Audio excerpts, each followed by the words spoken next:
Hello everybody, looks like we're live. Welcome to Montezuma.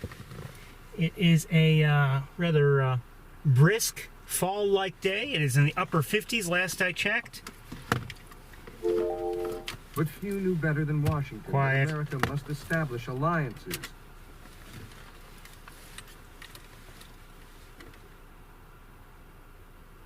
Oh, that's better. Welcome everybody. It is, I'd say, mostly sunny, kind of sunny, sunny. And again, welcome to Montezuma. Just arrived a short while ago. Sorry for a little bit of a delay. We're here near the visitor center. The visitor center is, of course, closed. Unsurprisingly, I think it's going to remain that way forever. Haven't seen much since I arrived. Not that there isn't more to be seen. Maybe there may be. I don't know if there are any shorebirds out there in the visitor center area. There is some water there, which might be conducive to shorebirds, and maybe we should take a look. Before driving off.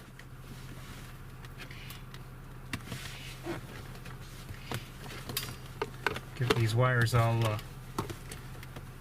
untangled. I don't know.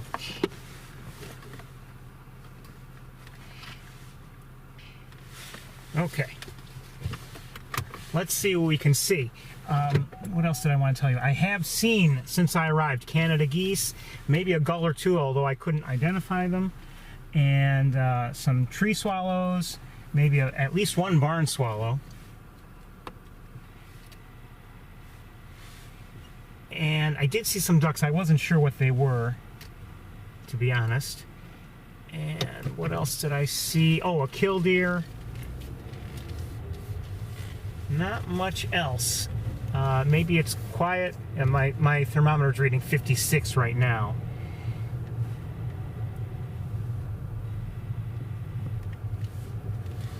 It's a little bit breezy. Although, it says 56 when not that I've been outside of my car very much, but I have a little bit, and it doesn't feel it quite that way. But maybe it is if you're standing out there for an extended period of time. As I see, people outside that look like they're standing and watching and everything, they're wearing, at least light jackets. So I would say that's probably appropriate attire.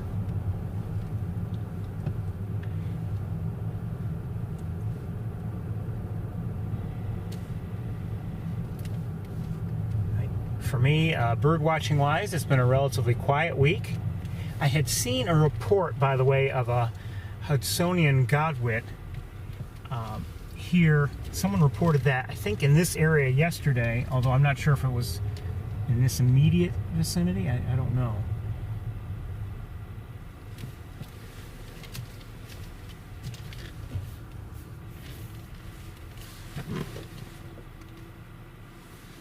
Anyway, let me give you a quick look from here. Just at the general lay of the land. You can see, so there's water here. It was dry before, so I don't know where this water came from. I don't know if it had been deliberately kept dry. I don't know. But I remember being here last week. I don't believe I saw any water here. So this is the kind of thing that can draw the attention of birds. You can hear some Canada geese over there in the distance.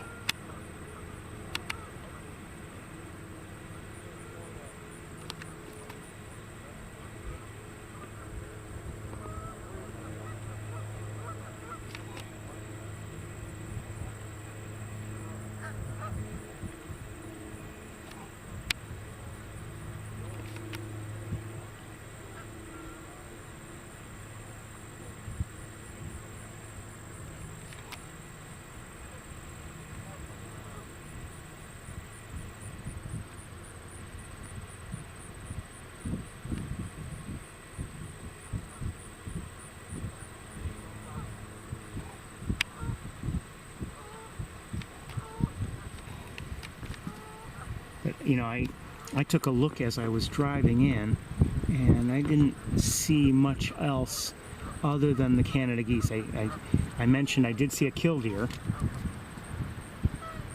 but nothing else really stood out to me in terms of shorebirds or anything. Now, maybe if we were to go to the visitor center itself and look from that vantage point, we might see something. That's very possible. I don't know. But some of these cars have been here a while, so I don't know if, although two gentlemen that I saw as I came in, not that I've been here that long, they were primarily just, just talking to each other as I drove in, and they continue to just talk to each other, so it's not like they're intently, looking at anything. Or at least not that I've seen. Hold on. Oh, I think I just did see some shorebirds come in.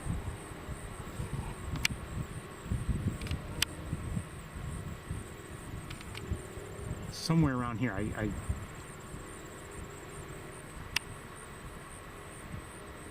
looks like they landed. I'm not sure, but I believe so.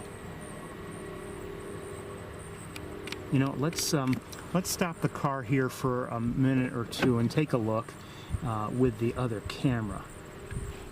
See what happens.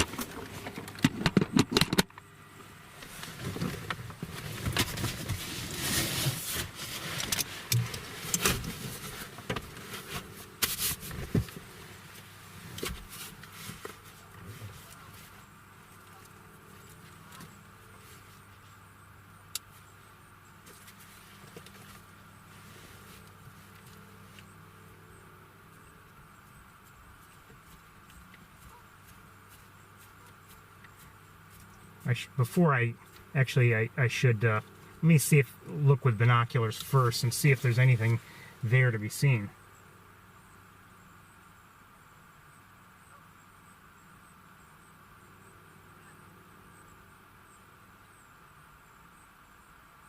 Oh, I do see something. Okay.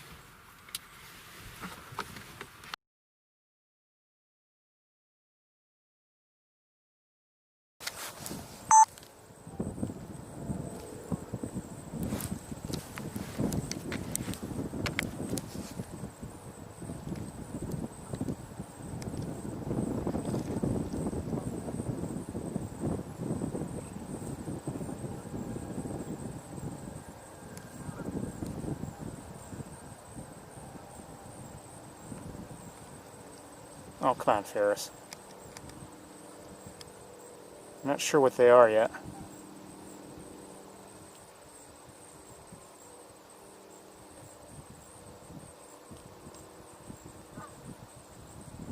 Are they semi-palmated sandpipers? Not sure. I'm not sure.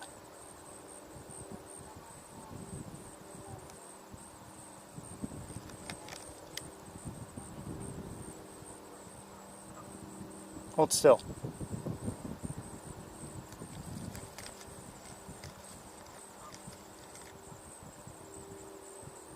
No, I don't know.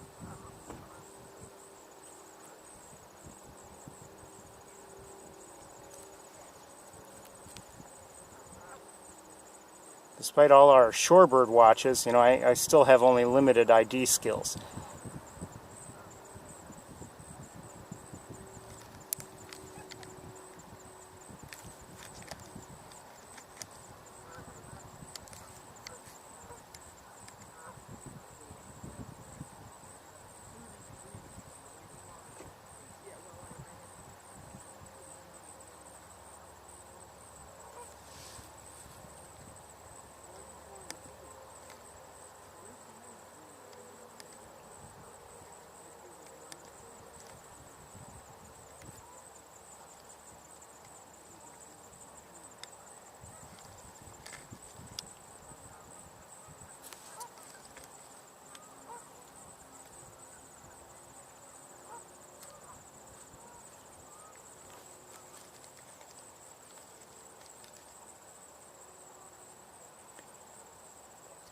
One thing we saw before, and I'm not saying that these are pectoral sandpipers, but for me, a marker on those was a strong line at the breast marking the the end of the breast and leading to the belly. I don't know if this line is strong enough for that. Defined enough, I should say.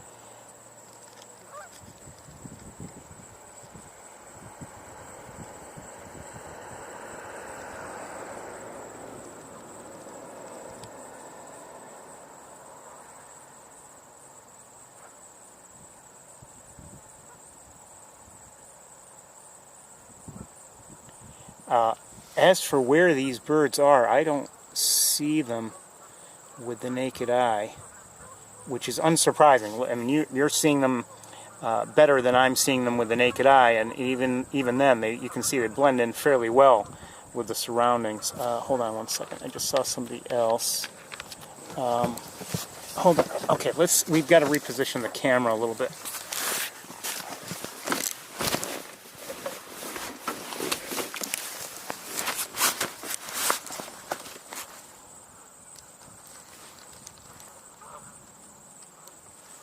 Thought I saw someone laying out here.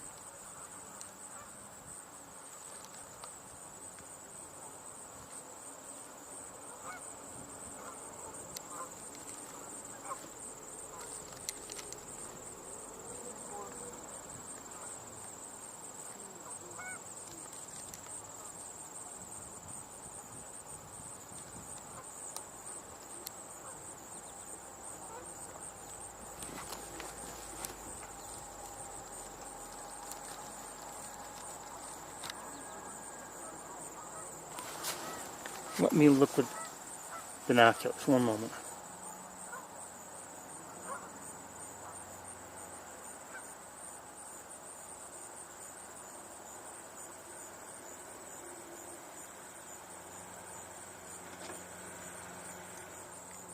I don't see anybody out there, but I was pretty certain someone small flew there.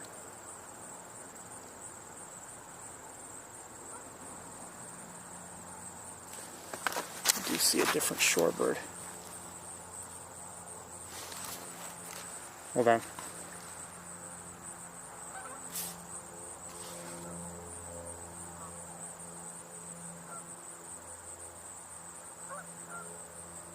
Saw it a second ago.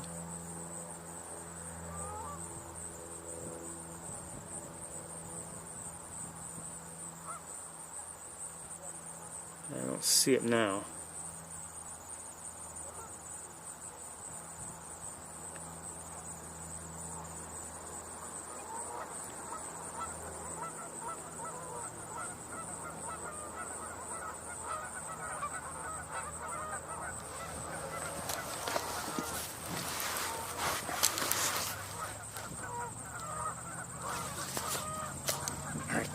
I'm continuing to look.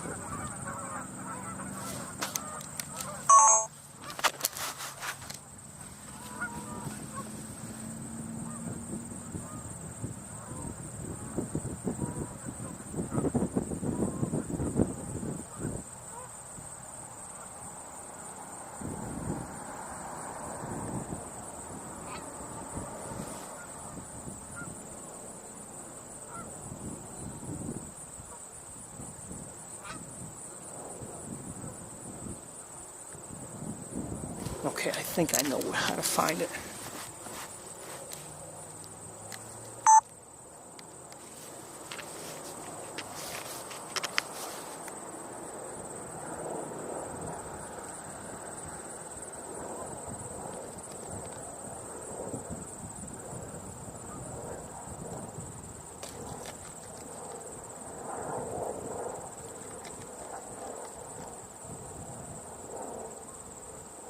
Looks like a killdeer.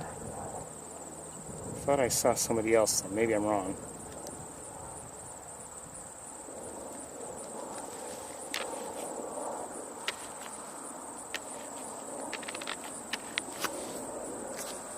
Keep looking.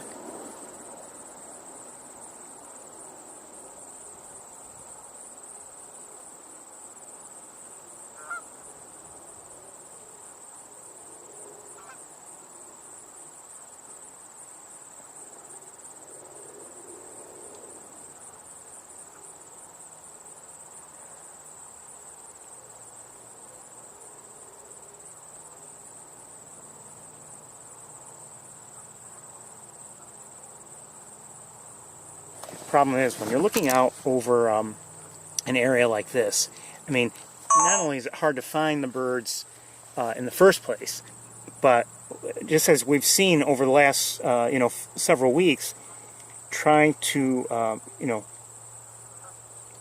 look for shorebirds along with Dave Nutter, sometimes you can see them, let's say, see a bird with binoculars, and you get a wide view and everything, and then when it comes time to see it with a scope, closer view in a narrower field of view, it can be very difficult to find. You look out over a field like this, and once you're zoomed in, there are a few markers that you can use, that are distinct enough to help you locate a bird.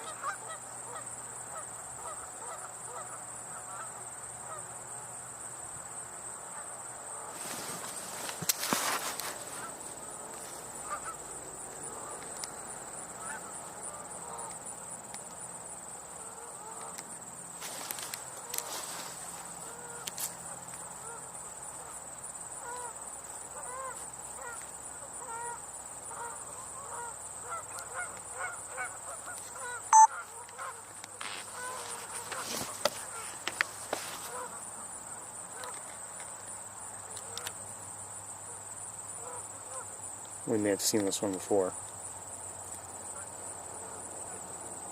I believe we have, actually.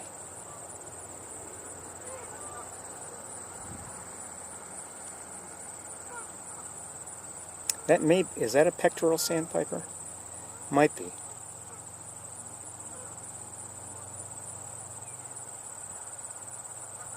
We're not going to be here too much longer. We'll move along pretty soon unless something pops up of special interest.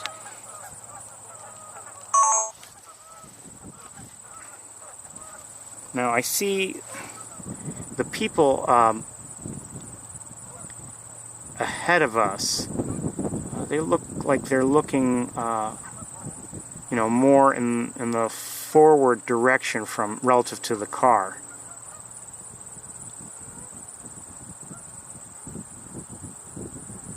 So I'm not sure if they're seeing anything. I'm looking in that general direction with my binoculars. I don't see anything.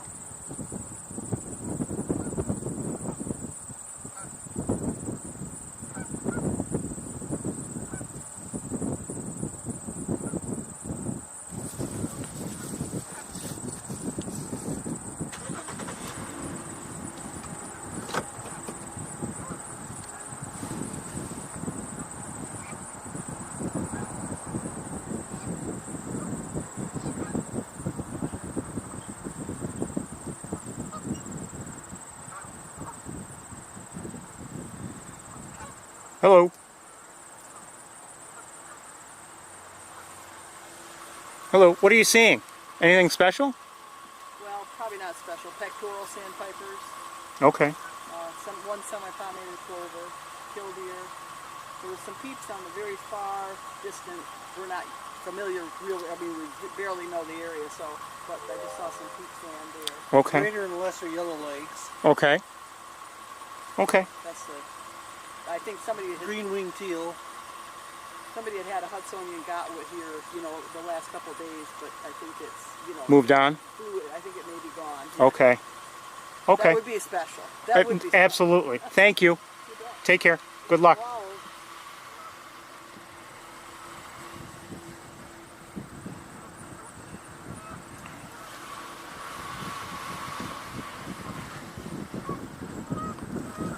Who do I see in the air? I see somebody in the air.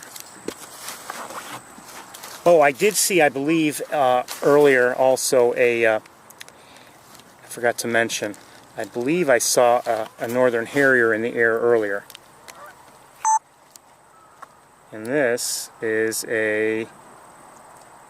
looks like an osprey.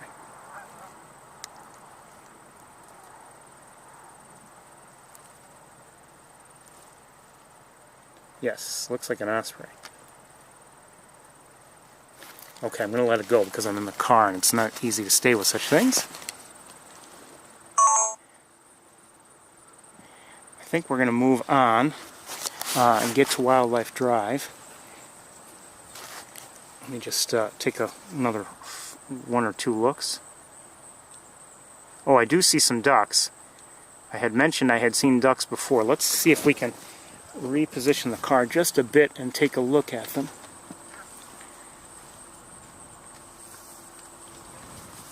They're not close, but... Oh, hold on.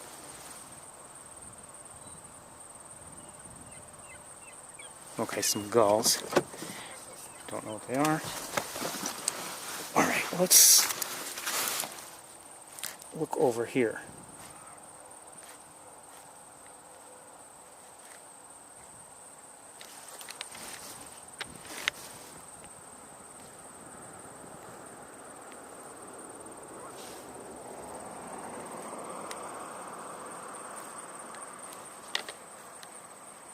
There they are.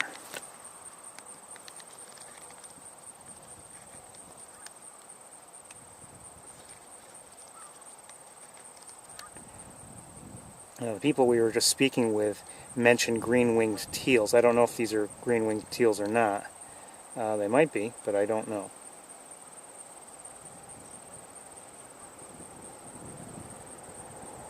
And with so many birds in eclipse plumage, it gets difficult to identify. I mean, they're about the right size, maybe, or at least they appear to be.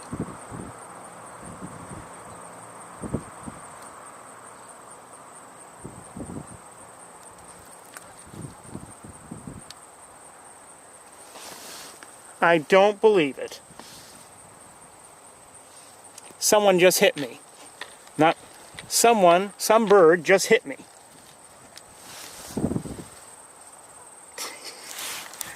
Hold on, everybody. Whoa. That is not good. Hold on.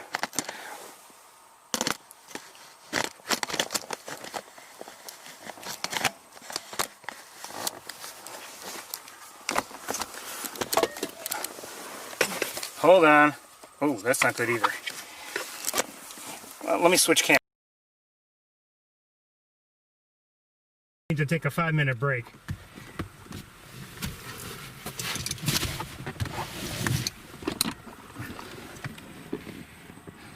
I don't know how that managed.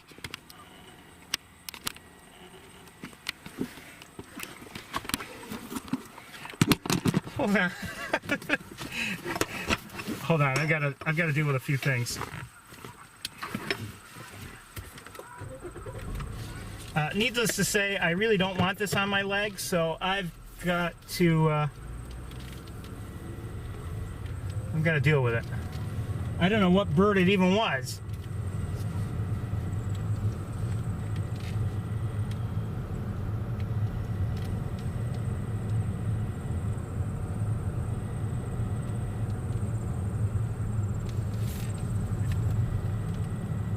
I'd like to file a complaint somewhere.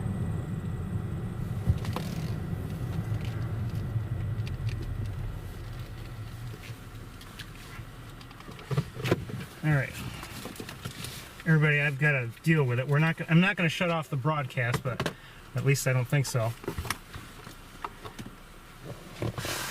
Not yet, but I need to attend to it, if you don't mind.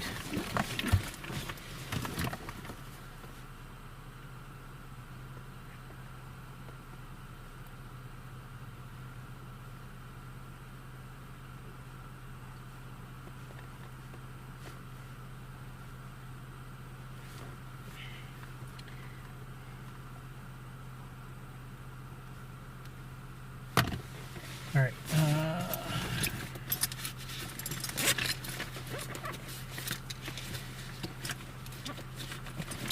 If you'll bear with me, please.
This is not fair.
How on earth did that happen?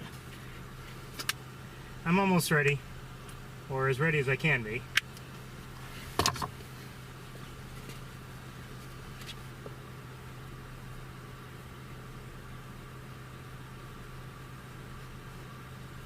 Of course, all restroom facilities are closed.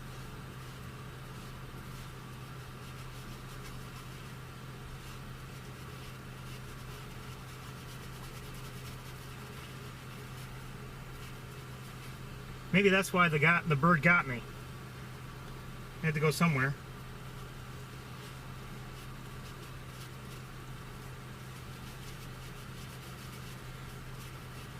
Sorry about this, everybody.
Okay, almost ready. Of course, now my leg is freezing.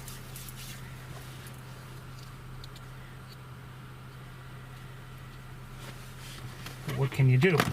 Okay. And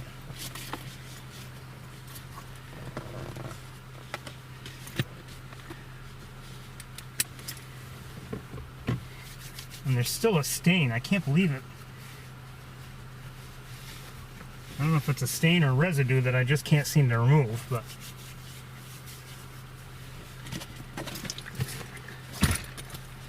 I don't know how. I mean, I had my scope still pointed out the window. Luckily, that didn't get it, although it might have been easier to wash off. And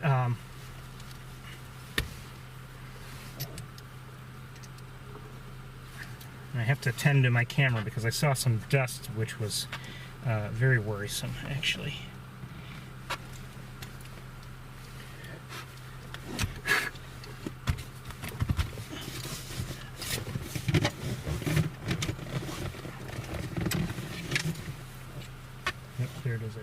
thing.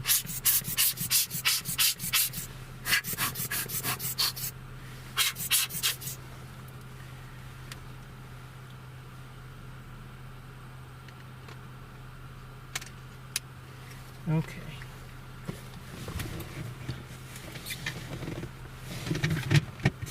Okay.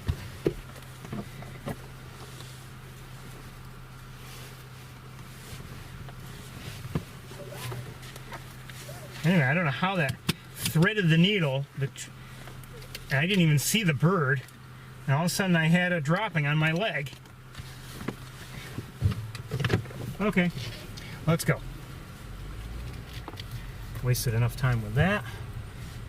It's almost 10 after 1.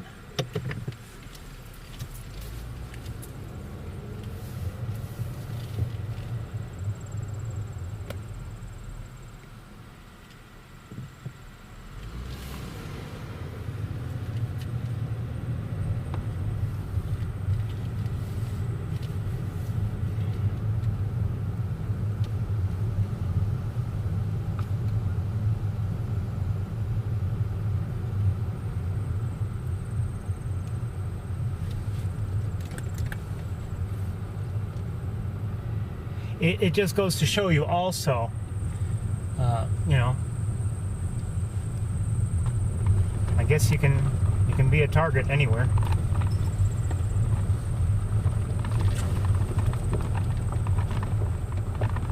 So if, for instance, let's say there's a flock of starlings flying around or something like that, just because you're in the car doesn't mean you're safe unless if the windows aren't rolled up or rolled down.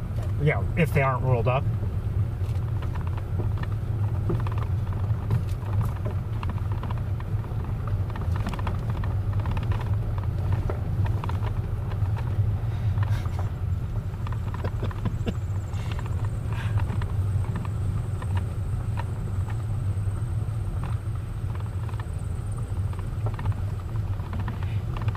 One of our juvenile hawks on the Cornell campus got me years ago, but it wasn't me directly. It was my iPod.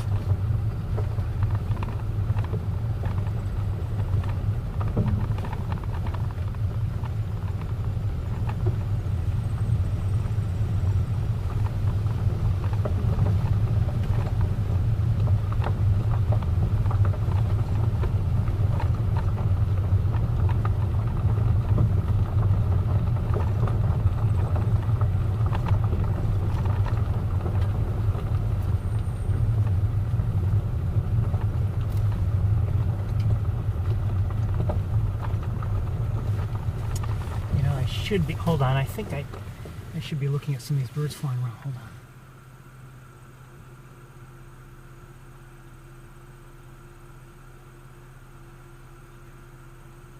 And I believe red-winged blackbirds up in a tree. I'm not gonna, they're hard to see, but I saw them and I can kind of hear them.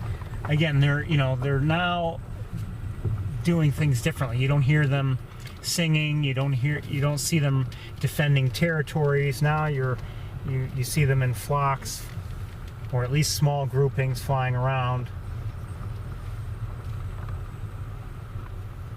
Different time of year.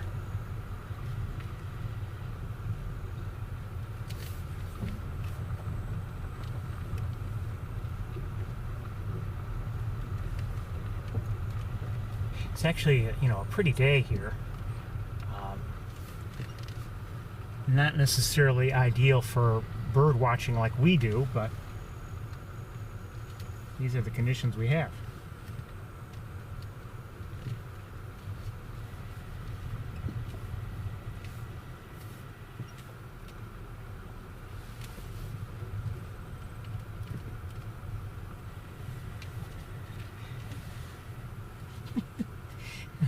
And to think, I almost drove away from home today without having packed the water I just used to wash up. And I thought, no, maybe I can get by without it. Glad I brought it.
very quiet. I'm not hearing anything really, not seeing much activity.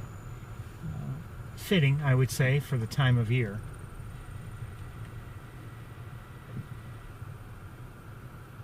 Now, it could very well be a climb of the tower, you know, back there closer to the visitor center, would have us seeing that area of water that had a fair amount of duck activity we saw last week. That I don't know. And, you know, depending on how things go, we may just try that again. I was thinking as I drove up here that, you know, I don't know if the visibility would be all that great, especially with this kind of sunshine.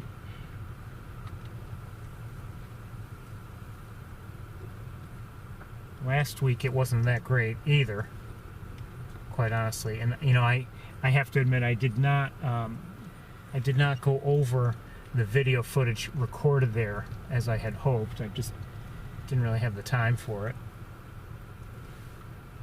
I, you know, took a very, very quick look at little bits of it, but you know, quite honestly, it wasn't good enough, at least for someone like me, to really identify, you know, the various duck species very well.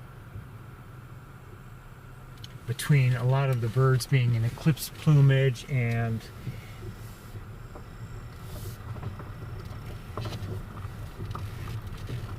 the distance and the sunshine, it was you know, not great viewing. Okay, to our right, what do I see to our right? Dare I open the window? Okay. To our right, I do see a great blue heron and a number of ducks. Quick glance has me thinking that they're mallards, but some might not be. So anyway, let's take a quick look at things. May even try to turn around the car and... Where'd the heron go?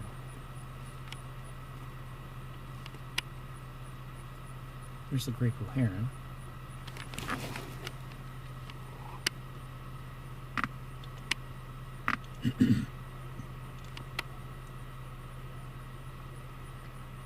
Looks like a mallard back there. Colors are starting to change.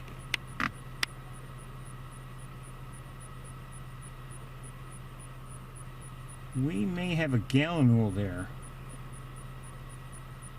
Probably should turn the car around and try to get a better look. I'm not sure what these are. They look a little smaller than these, which look like mallards. So let's do what we can to turn the car around so we can use the other camera. See what happens.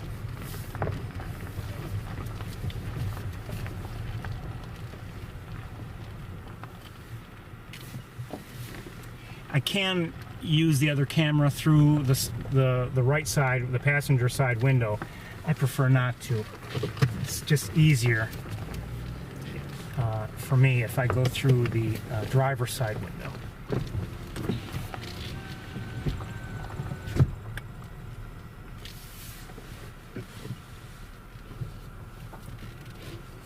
One day I'll have a system I really like but until then.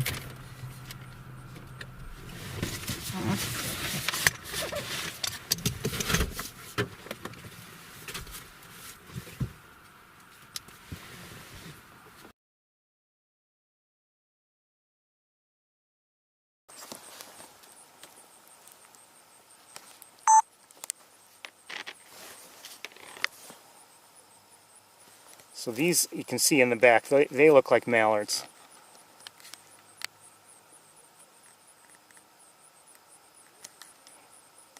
And then in a little closer in, well, those may be mallards as well. I thought I saw something that looked a little smaller.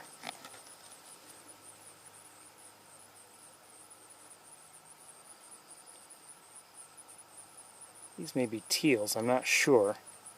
Look at the size difference. You can see there's definitely a size difference there. And are they blue-winged teals? I'm not sure. I think they might be, although I'm not certain.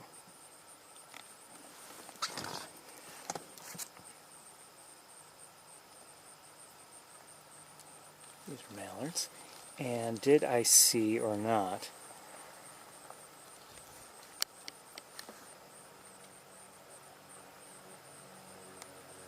Yes, that looks like a juvenile common gallinule.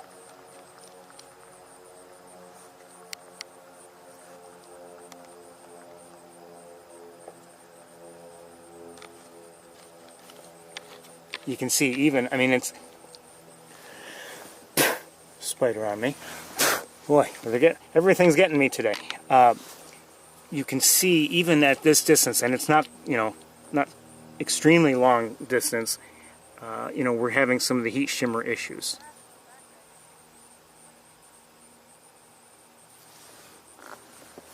Let me look over here a little bit.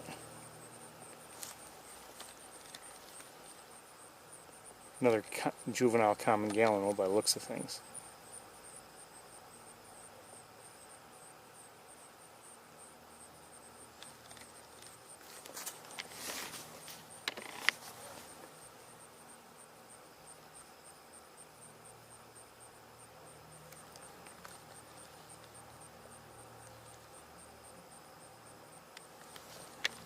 Okay, we're going to see if we can turn around. Now we've got a car on the other side of the road that may make that a little bit more difficult. Let's look at the heron while we're waiting for them to move along.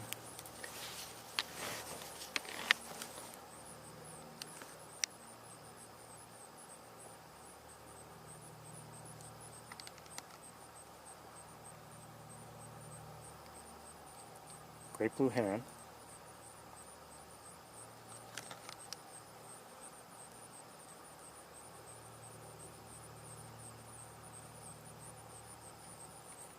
Sorry, we're getting some of that heat shimmer. Is that a pied-billed grebe? Looks like it. And a mallard. And another mallard.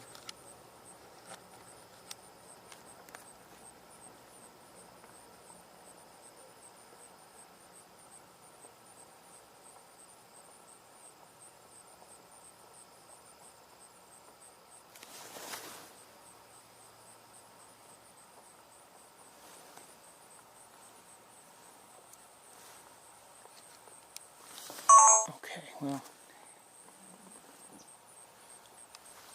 who just chirped? Don't know who or where the sound is coming from.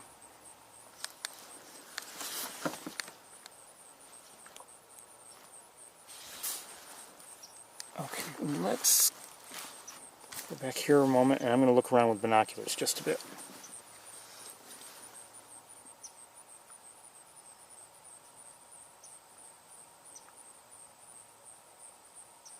Oh, in the closer to us, but mostly blocked by the tall grasses or reeds or whatever, are there's at least one Canada goose, but I can hardly see it. I'm not going to bother trying to show it to you.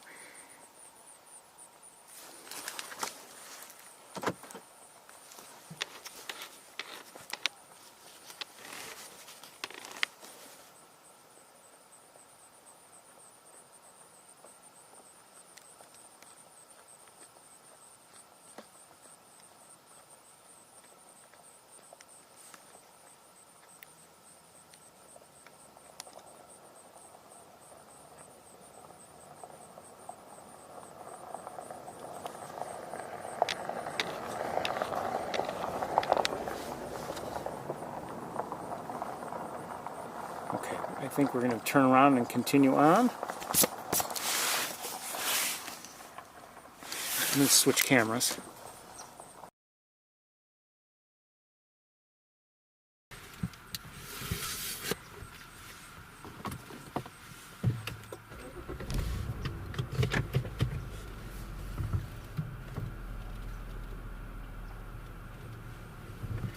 Pickup truck that just drove by just kicked up enough dust to cover the whole world.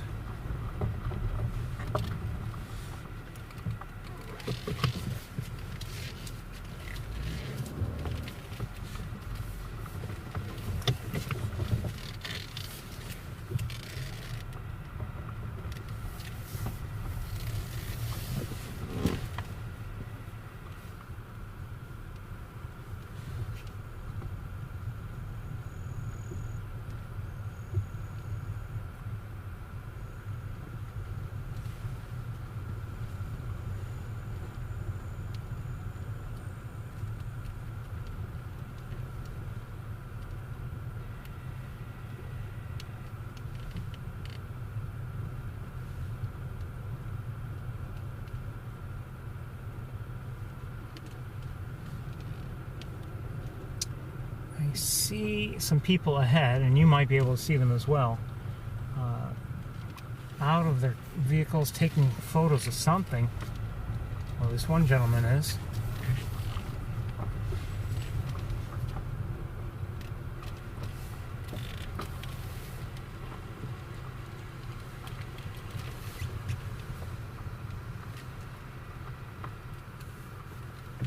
Oh, well, actually, he may just be looking through binoculars. I don't know.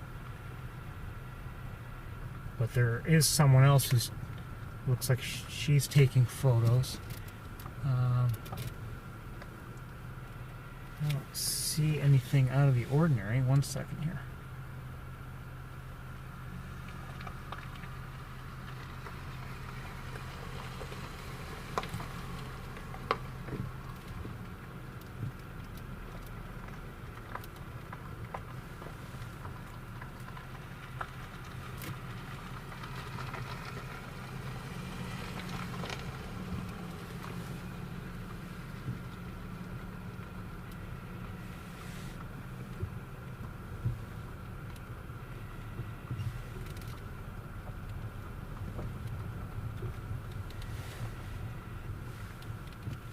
Oh, now, oh, it's a woman. She's waving me in.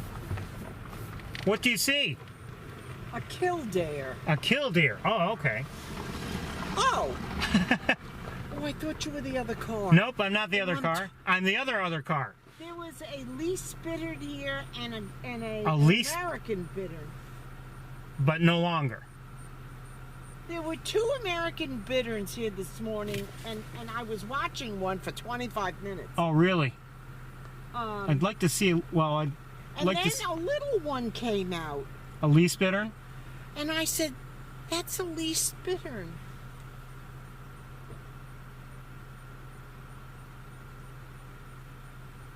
There might be a greater yellow legs over there. There is a greater yellow, but right at this outcropping here, Mm-hmm. and that's where he comes in and out. And you know, the lease bittern goes in those reeds and it's like this. Right. Dead still. And I thought I saw him. Okay. I'm going to turn around and see if I can see it too. I'd love to see it.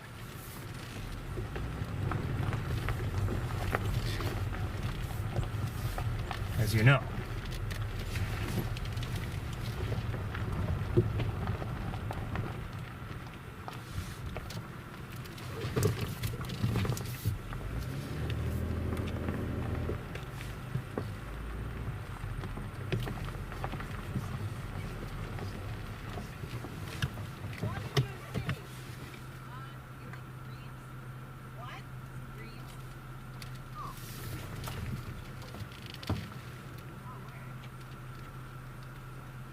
You don't currently see the lease bittern, though, do you? No. Okay. But the killdeers are terrific. Of course. Yeah, I got a picture of one. Well, I didn't see the killdeer here. We saw one earlier.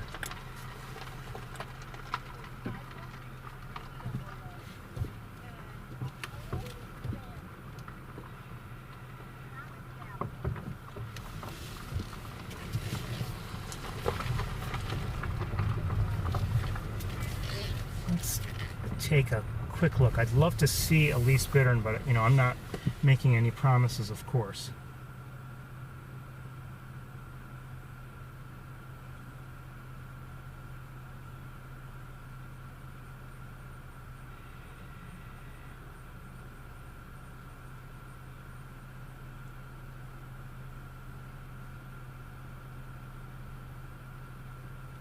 And maybe I should be, you know, out on foot looking, but let's stop the car. I want to look at a couple things first and see if maybe somehow somebody's in view, but I don't know. I doubt it.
it's tempting to try to set up, get everything out of the car, set up and look, but I don't know if there's anything within view at all.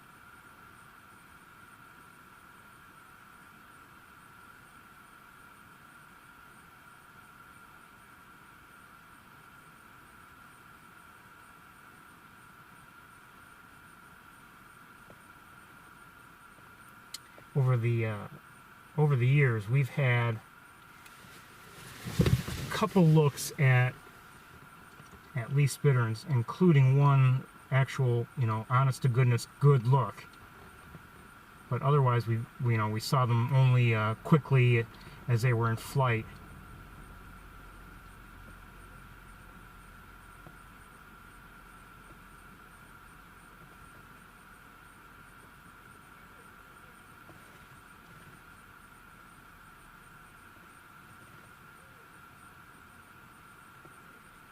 I finally see the killdeer she was.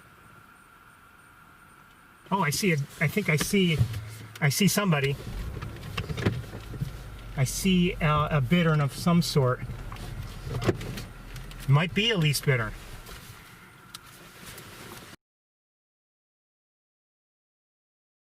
Let's see if we can get it. I think so. Hey! I see the least bittern.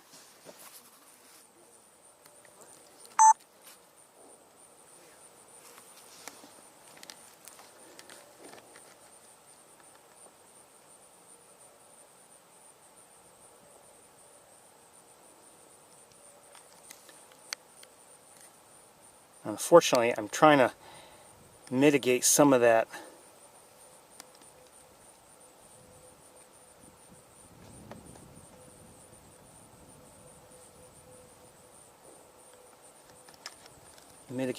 heat shimmer and glare.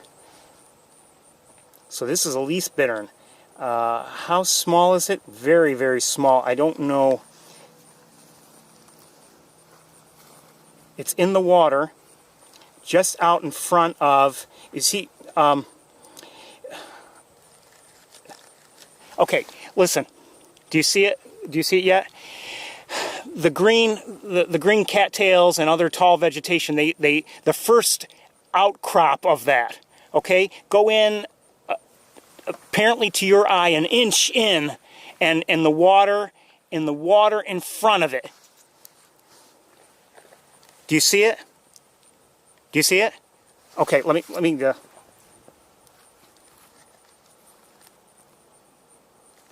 That's the lease bittern. That is a lease bittern. Careful. Oh, I'm sorry. That's okay. Didn't mean to do that. That's okay. I knew I saw it. Thank you for corroborating. Oh, thank you for telling me. Somebody said it was an American bittern. I said, no, listen it looks shape-wise, yes, it looks a lot like it, but it's an American. This is a lease bittern. I'm going to go in front of you. Okay. Oh. Am I in your way? No, not currently. Excuse me. Do you see it? No, where is it? Come find me. Okay, if you look at the vegetation that's out there, and you see the first outcropping that points to the left, right in front of it. There's in the water, just probably a foot out from that vegetation. Okay, I see him. Do you see it? I see him. Yeah, I see him. Come in, as believe the I see gentleman him. said, about an inch. An inch to your view, yes. An inch to the right. Correct. And there's a brown blob. Are you looking at the greater yellow rays? You know, What are you looking at? the least bittern. The May I tell you It is so nice to get corroboration because somebody says, no, it's a juvenile American bittern. Well, there's and I said, no, it's not. there's a reason why we're seeing it. I haven't seen one in years. And the reason why is because I was blessed with good luck, because just a short while ago a bird hit me right in the leg. A bird? How did that happen? Bird dropping. I was here in my car and it got me right in the leg. So that's what's going on.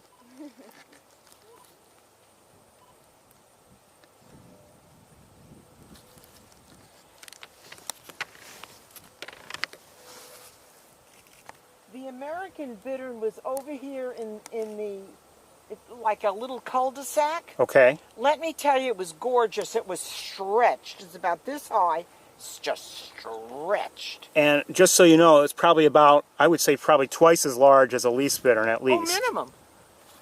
Minimum. I see them all the time. Are you still seeing the least bittern? I don't see it at all. You don't see it at I all? lost him, yeah. It's right there. Now you look along see where the grasses and tall point. they point out. Yeah. Go to your view an inch in to the right, He's right in front of it, in the water. He's in the brown. It's really just a small brown spot. Oh, yeah, there he is. Now I got him. Excuse me. If you see the purple pickerel on one side and the purple pickerel on the other, he's there. Yeah, I got him. Got him? Yep. It's pretty small. Very small. Did you find him, young man? G'day. Yes, he's The right. least bittern is the shyest of birds. Really? They're very shy. And normally they're not out like that.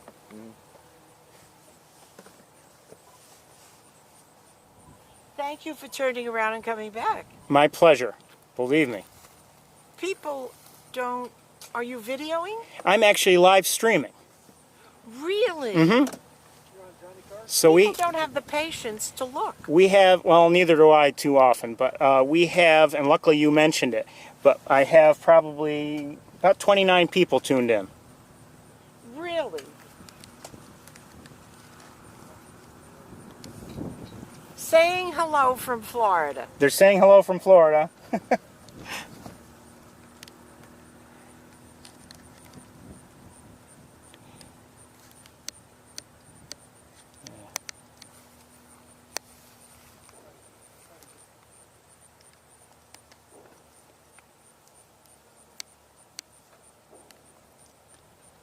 You know, he's beautiful. Absolutely. When you look at the chest of the least bittern, it's striated just like the American bittern. And it's beautiful. You know, with this view and this lighting, I could see myself looking at it and wondering if that is in fact, an American bittern, just because its shape and color looks about the same from here. Oh, absolutely. But the American bittern is larger. exactly, and as I look at it now and judging by this vegetation and how far I can tell it's definitely too small to be an American. That's why I thought it was a least as soon as I saw it. The American bittern stretches. Oh, yeah, and much larger. The one I saw was this high. You have to, they're gorgeous. I see them all the time in Florida. Do you? Well, some of us aren't so lucky, but I had a good look at one a couple weeks ago.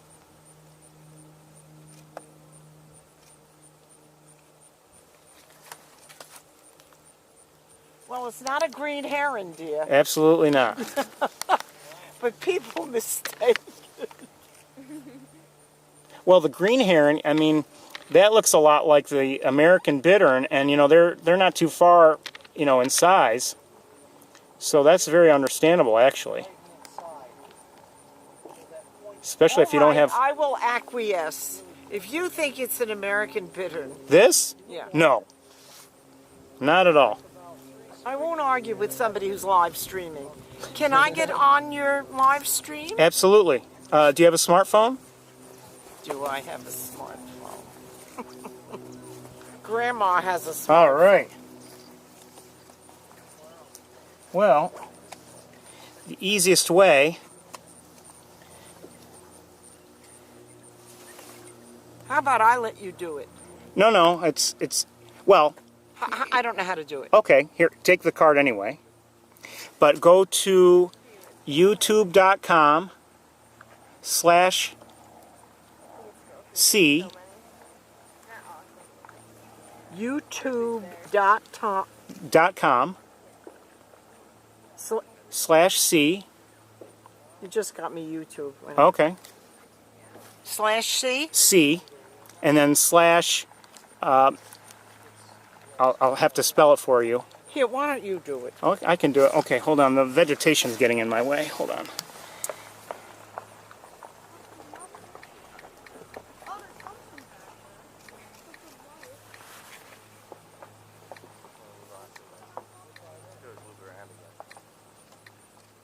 Alright, we're gonna go head down.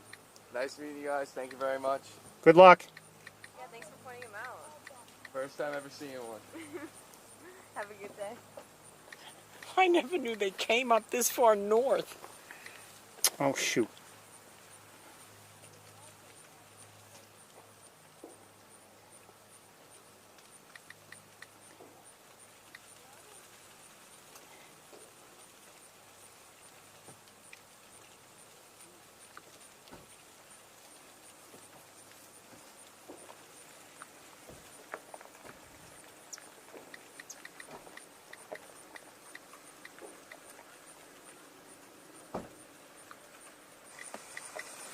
Here you go. Thank you so much. You're welcome. Here you go. I want to move forward just a little bit because of the bittern has moved. I want to move forward just a little bit because of the bittern has moved.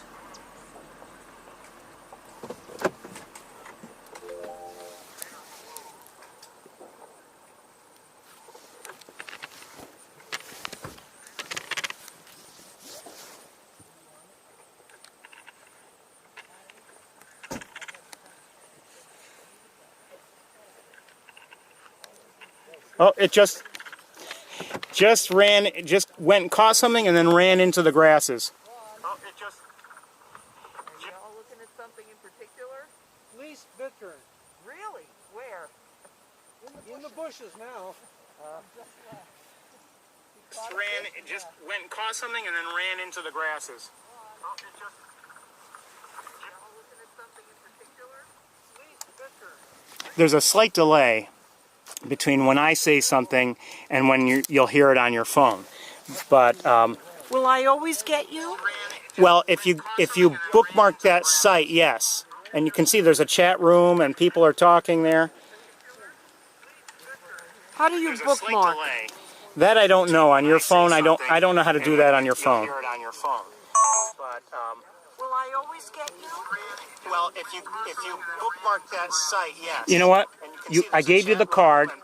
I gave you the card, and there's How do you bookmark? you go to the one on youtube.com the very first written out address at the top of the listing there. Just use that. Okay? You are so nice. No, I'm not that nice, believe me.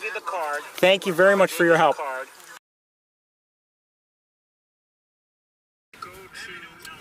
Okay, we're going to move everybody. I just turned you off. That's okay.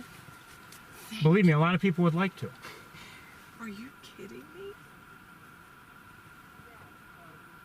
But that first address that is listed there are 4 addresses. Yeah. That's the live address. And then the next one, I believe, is another YouTube address. That just goes for the videos that I've actually processed and recorded. So, you can always, tune in. I usually stream most weekends, usually Saturday, not always, but usually. And we just have a lot of fun. I've never met anyone quite like you. Well, there are others like me, believe me. No. You are Ferris Akel. I am. Marilyn Lairfeld. Nice to meet you, Marilyn. Nice to meet you. Is that still there? I didn't think I had my glasses. I was in the other pocket. I don't see it any longer. No. Well, anyway. People do not have patience. I don't either, to be honest with you. But you know, every once in a while, get to see something really interesting. But the American bittern, That I'd like to it see. was out and it was stretched. It was gorgeous. This man took, I'm not a photographer, he took beautiful. Tell you what, if you go to my pages, you'll see a couple weeks ago, I have a nice video of American bittern if you want a good look. Okay? Wonderful. I've got to run. I'm only up here for a few hours. Oh, I see. Well, I hope Thank you enjoy your trip. so much. Take care. What equipment. And you have a Tilly. Oh, yes. You recognize it. Very Of course good. I recognize. Oh, there you go. I have a Tilly too. Mm-hmm. Just came back from the Antarctica. Not with that. Of course with this. You wore that? Absolutely. There? Well, I was in Ushuaia. I was in, you know, I was in Patagonia, so I was birding. How warm was it there? Well, I went during the summer, which Oh, is okay, December. But still. I dressed like this, Okay. layers. Well, I think Ferris, what do you see? I don't see anything, so I'm going to run. Okay. Well, anyway, nice talking with you. Take care. I like the killdeer in the middle of nowhere. Well, there was another place a few weeks ago. You should have seen how many there were. There were quite a few. They're beautiful. And there was a northern harrier that went over here. Always, he was so beautiful. This is a wonderful area to go bird watching. It really is. This is like Loxahatchee. You should see what it's like also once we get farther into migration. If you have snow geese or whatever, it's just it's, Really? yeah, it can be something really special. The man this morning I met outside before you got into the gate, Mm-hmm. we saw semi-palmated plovers. There was a few hundred Canada geese, but in them were the plovers. It was just amazing, and no one saw them. You know, oh, the geese, and they left. Take care. Ferris, you be well. You too. Thank you. All right, Aru, we're going to turn around and get moving. Boy, I'm glad that she mentioned that. Had she not done that, wouldn't have been looking so closely there, and we wouldn't have seen the least bitter. Now, I wish we had seen it better. There's no doubt, you know, and that was a question of lighting, and as much, maybe even more so, the heat shimmer, which unfortunately, you know, ruins things. But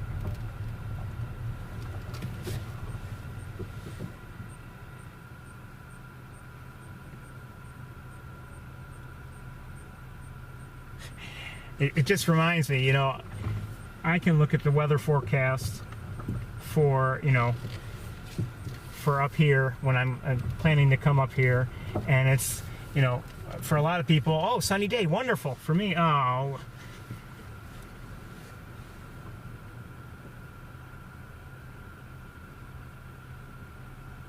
So I see a couple, looking to the left, I see a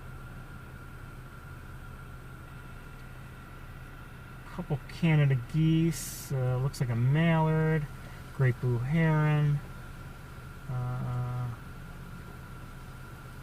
You know, I'm glad to have seen the least bittern, and I'm glad she saw the least bittern, but you know, she's not here at the best time. And look, you know, you can come up here at the very best time, whatever the best time is, and you could have a day where, you know, your weather and everything just doesn't work out for you. I mean, that's very possible. Okay, I see another great blue heron, and well, now out of view is a wood duck. Grass has got in the way.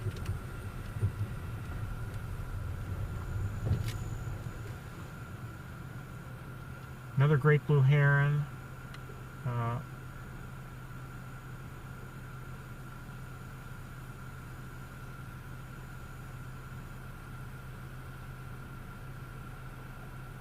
What is that?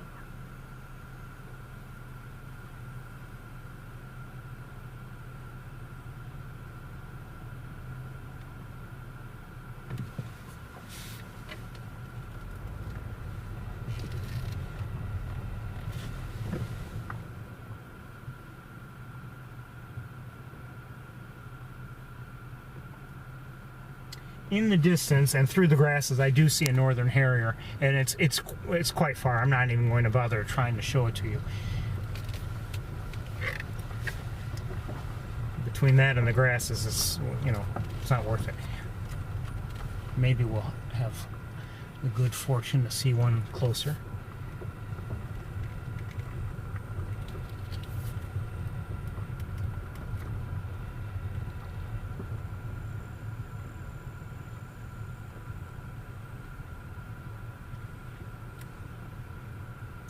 You know, it's not only do I like seeing least bitterns, and again, I would have liked a better look similar to the one that we had a few years ago. But it's nice to know even that they're, yes, you know, confirmed that they are still coming around to this area.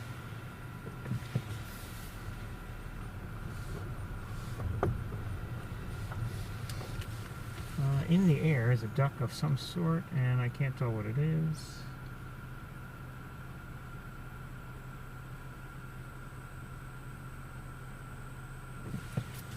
Grasses, grasses, more grasses, grasses.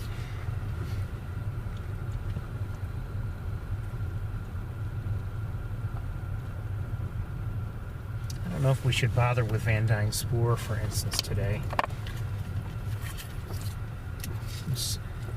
I mean, things may be different. I mean, things are different in the visitor center area here compared to last week. Maybe it's different there as well. I don't know.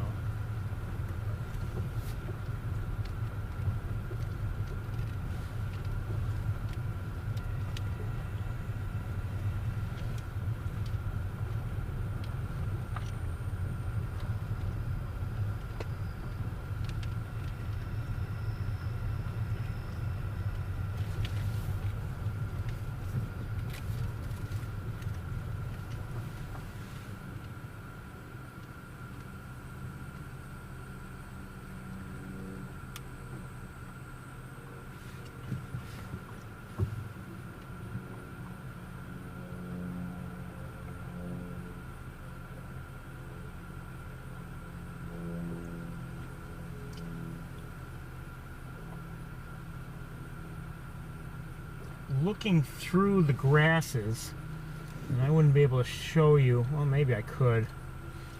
I believe I see an American widgeon.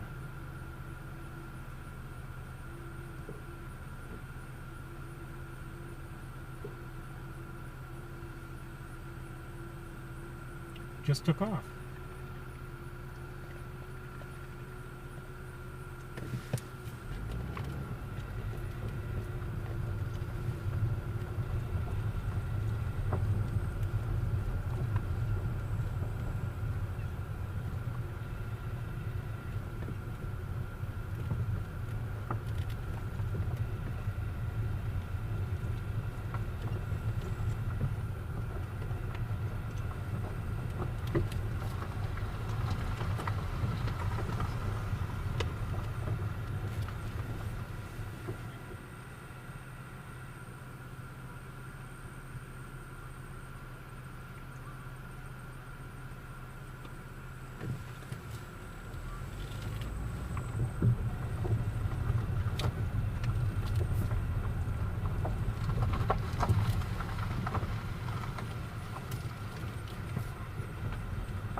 Few ducks here to look at, maybe.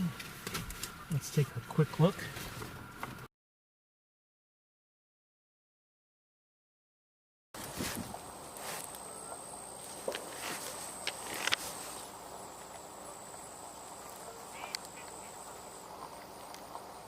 I believe I just heard a mallard, but this looks like, I don't know.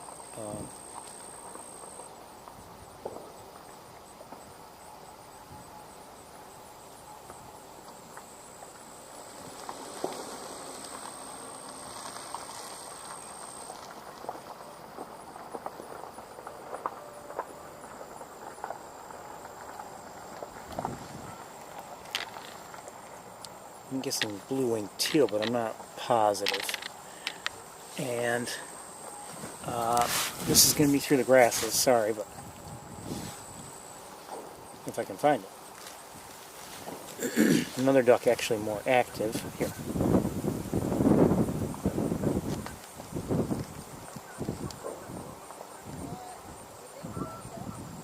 I believe that is blue-winged teal. And farther out over here somewhere,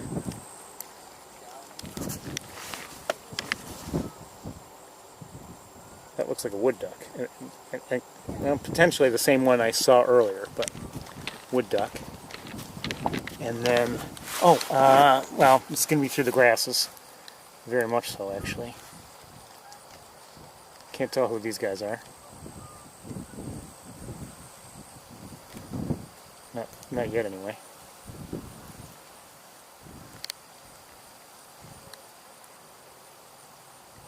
I'm guessing blue-winged teals again, I think. Not positive, but I'm fairly certain. I think so. Looks like it. And... oh, hold on. Who's in the air? Probably a heron, great blue heron in the air, in the distance. Yes, just landed. We didn't get to see it much, but...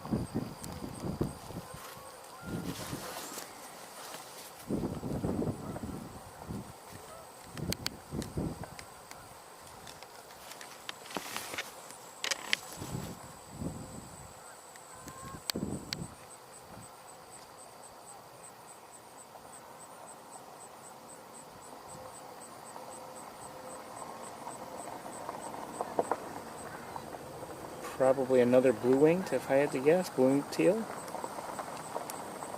I believe. Things are easier, at least for the males, once everyone's in breeding colors, but until that happens, I struggle. These kind of look like mallards.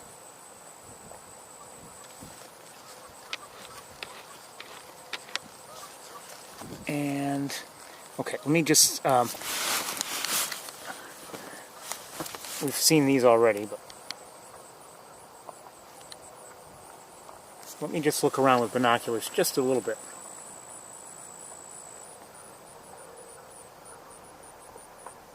I think we're about to move along. And yes, we're about to move along, but this is... okay, who just landed here? Similar to what we saw last week. That looks like a blue-winged teal.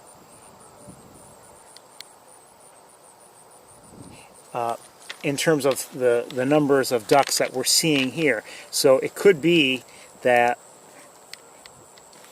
you know, there's that area. I don't know if that area that we saw from the tower last week, if that had, you know, is filled with ducks like it was last week. I mean, it had quite a few ducks.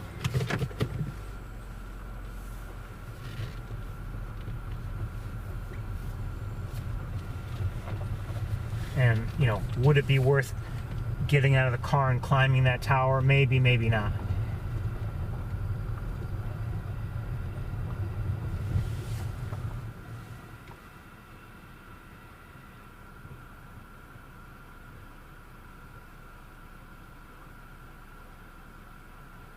I thought I might have heard a gadwall, I'm not sure.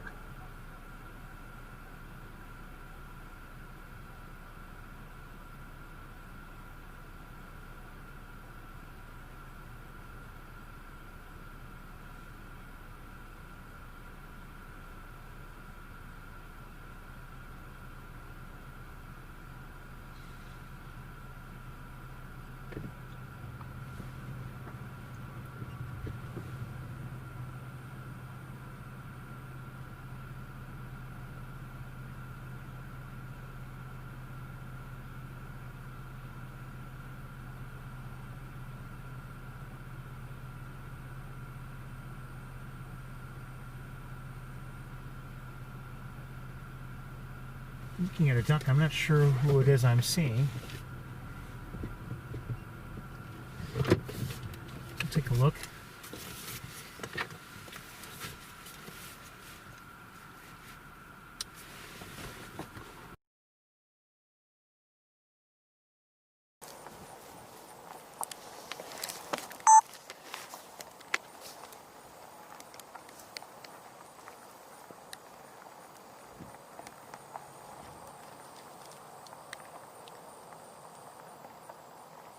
Almost looks like a pintail. I'm not sure though.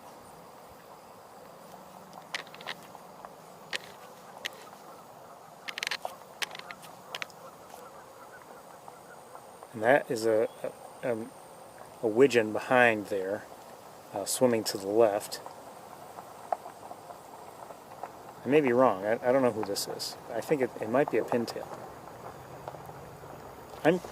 I think I am hearing a gadwall. I'm not positive.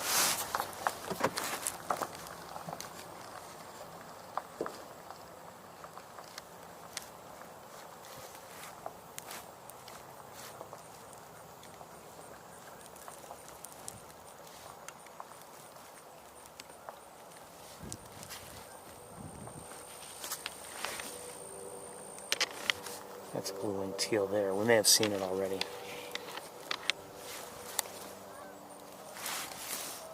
Okay, let's reposition things here.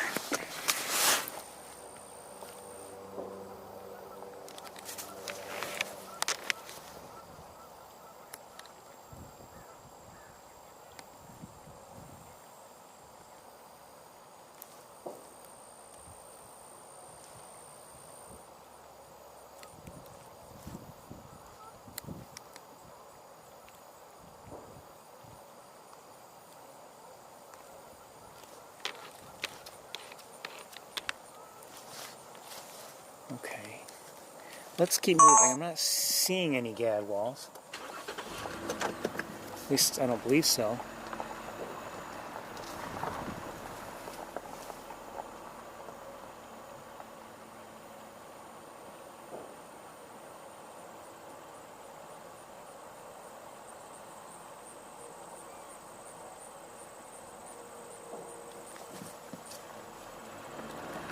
Oops.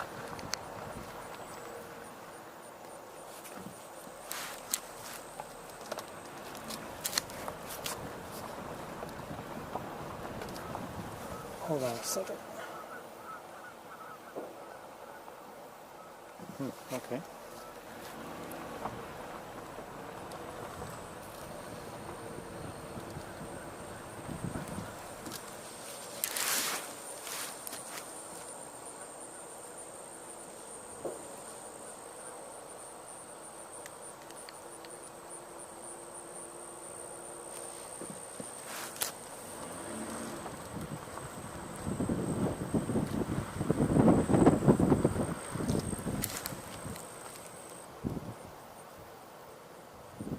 Looks like a mallard.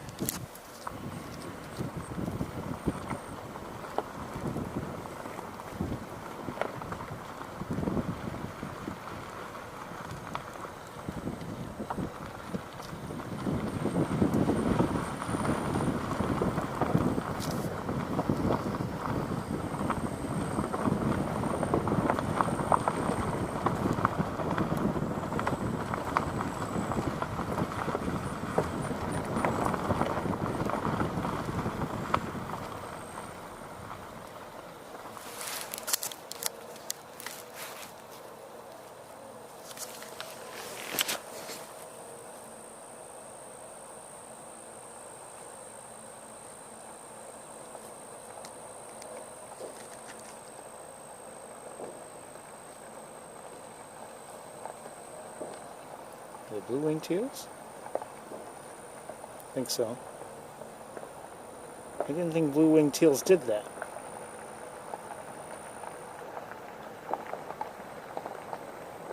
We see them, often eating at the surface, but I didn't think they dunked their heads. Maybe they. Well, I don't know. I certainly don't know. I'm not an expert on birds by any means.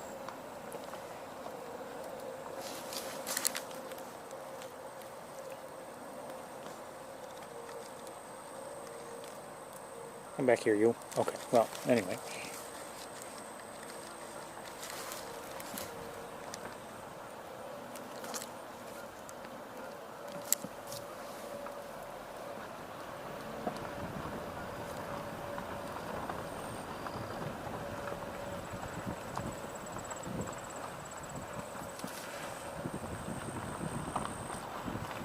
A few Canada geese out there, and you can.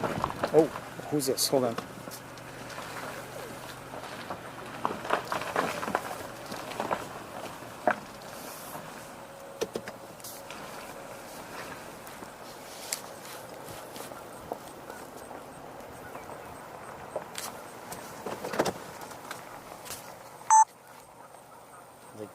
Probably more teals.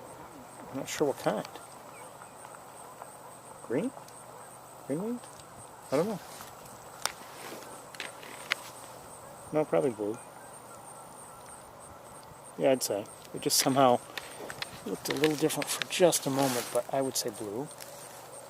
And, you know, the grasses, again, are making things difficult. Let's keep moving. 1 second. While I'm here, let me just look around.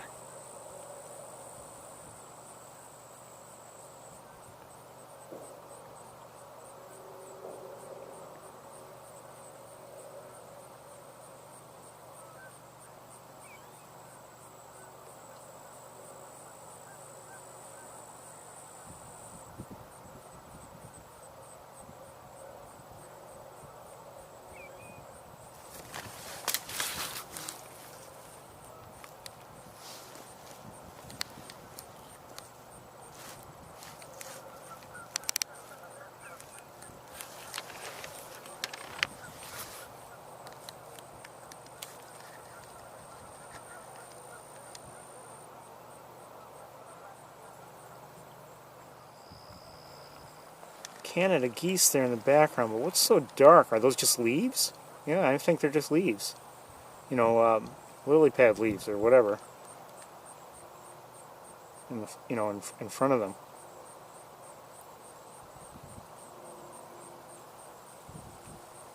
Who is that? That at center screen I'm not sure who it is. It almost looks like a blue-winged teal at, you know, closer to breeding colors. I'm not sure though. Okay, let's keep moving because time is short.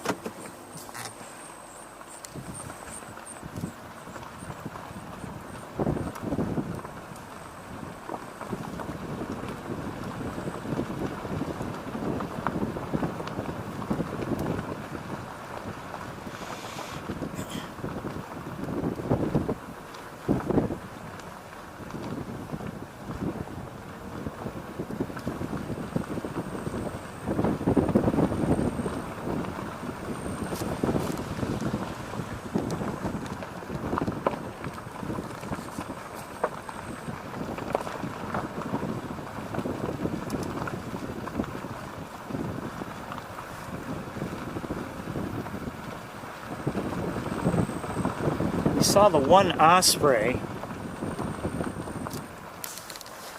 but we haven't seen any other raptors. Oh no! I take it back. I did see. I didn't show you, but I did see the harrier, the northern harrier. This looks like a ring-billed gull, as far as I can tell.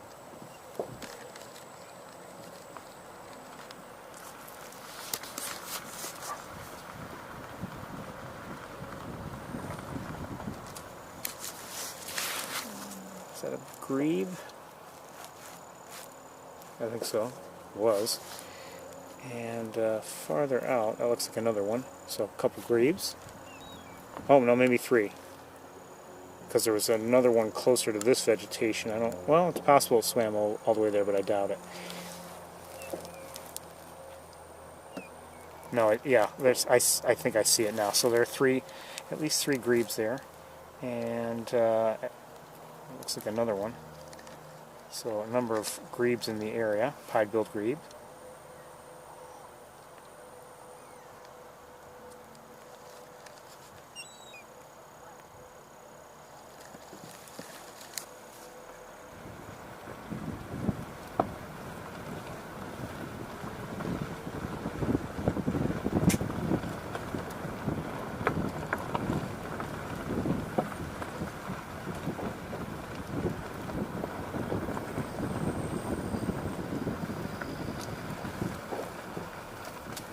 a couple more, and each one dove.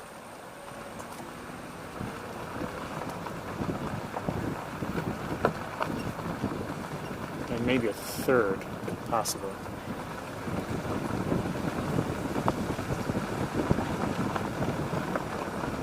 And another. So quite a few pied-billed grebes by the looks of things.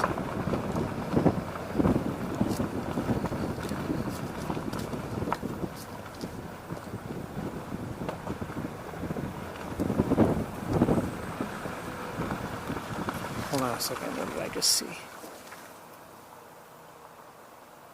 Okay, nothing out of the ordinary.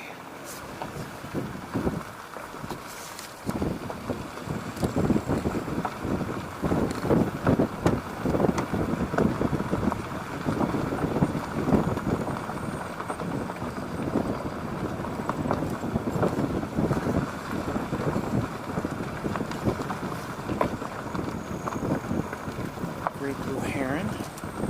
And let's look at some of these various, I don't know what they are, ducks? Alright, let's stop the car here for a minute.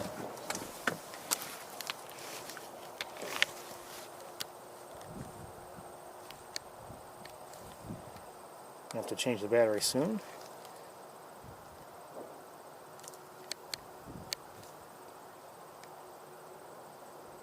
I think they're blue-winged teals.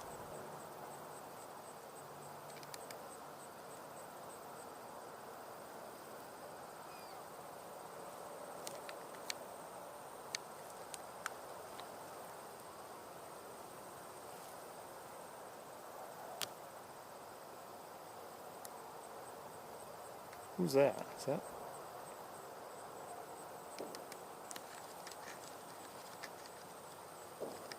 Doesn't look like a blue-winged teal. I don't. Is that a mallard? Or is that a shoveler? That might be a shoveler.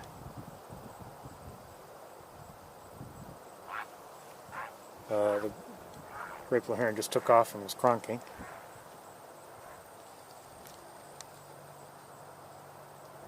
Turn around, we want to see you better. No, I don't think that's a shoveler. That bill isn't quite large enough, but from what I can tell.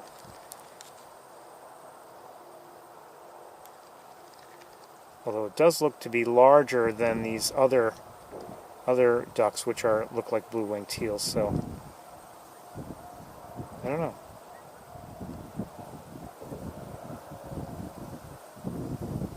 The bill just somehow doesn't seem large enough, but maybe that's just a matter of angle.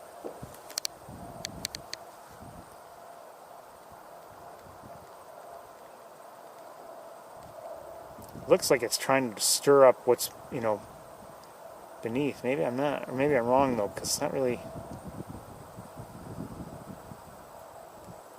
I do not believe that's a shoveler. I don't know what it is. It could be a mallard, but I don't know. Notice though, it does seem to be larger than the nearby blue-winged teals.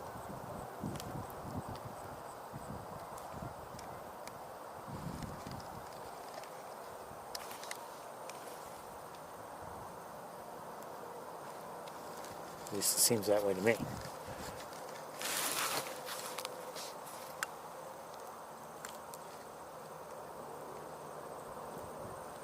Looks like more blue-winged teals, I think.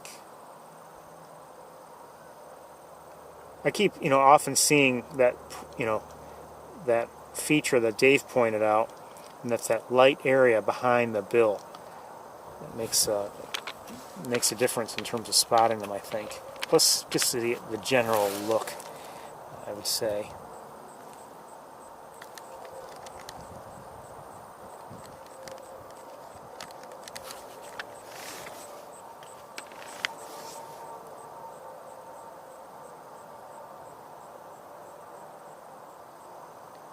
I can't see anything.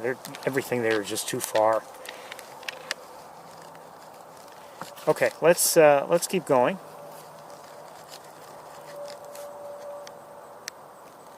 This battery's going to die soon, so sometimes I power this camera with an external battery.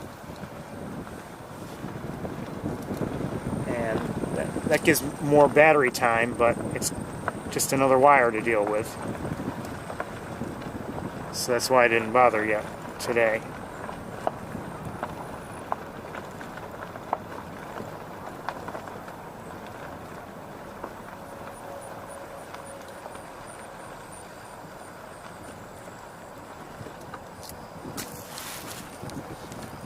Okay, we have just a few more moments of this battery, and then I have to change no matter what.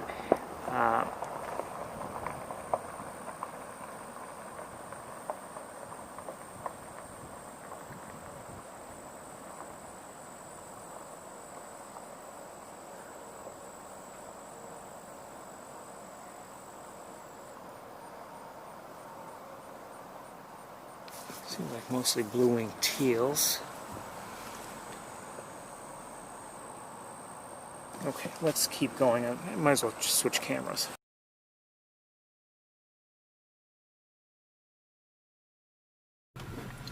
And while you're enjoying the view out the windshield, I'm going to switch batteries in the other camera.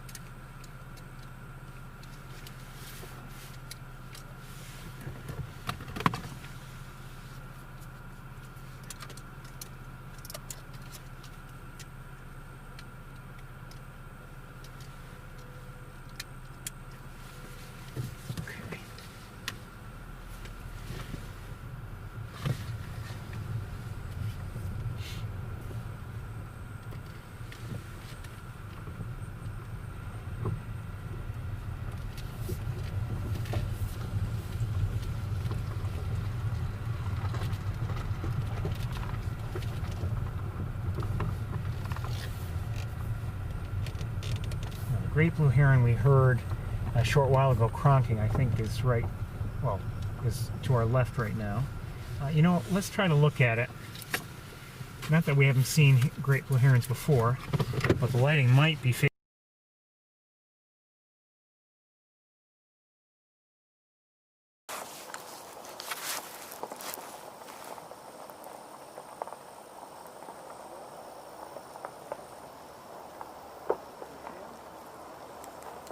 Great blue heron is several times larger than the least bittern we saw a little while ago.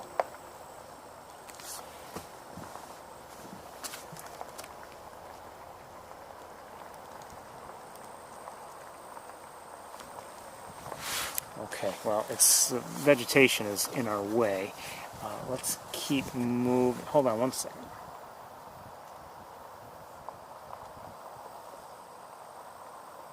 Okay, let's keep moving.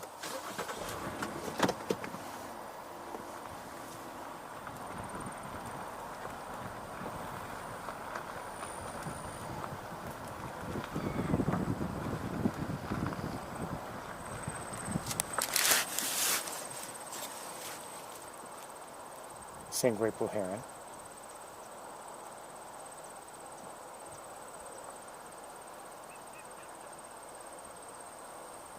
I may have just heard a common gallinule, I'm not sure.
they're pretty amazing.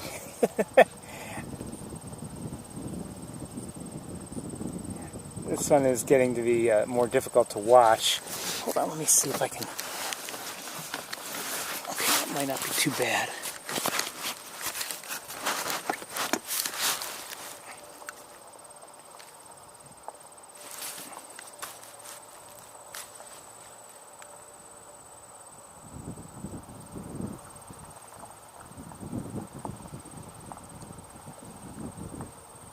Okay, we're going to move on just because of where it is for me. I guess I could back up if I wanted and continue to watch it, but it's getting out in the open now, so lighting is going to be, I think, a little bit more tricky.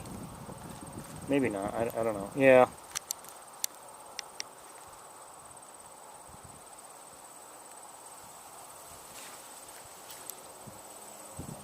Anyway, they're always a treat to see, even if we do see quite a few of them. All right, let's keep moving. I'm going to leave this camera in place for a moment.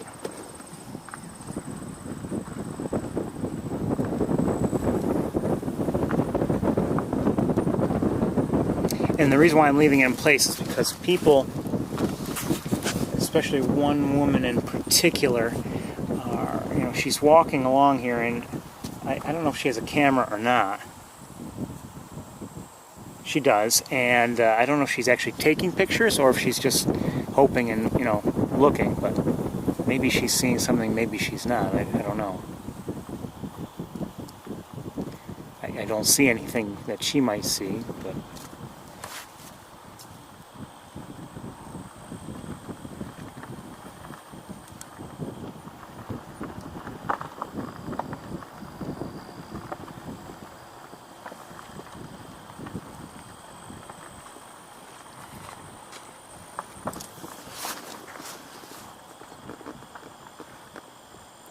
I don't believe she's seeing anything in particular, bird-wise. She may be looking at scenery. I don't know what she's looking at. But... All right, let's switch cameras.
was pretty quiet.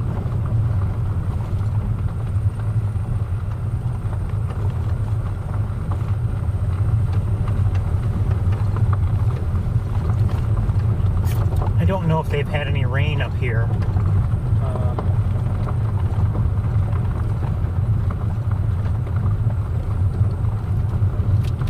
I haven't really followed their weather this week.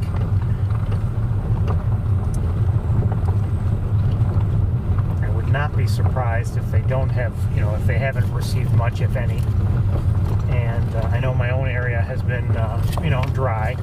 A little bit of precipitation the other day, but hardly anything to even speak of. And I'm not sure about here, but my own area had a frost warning last night, and I think there's one tonight.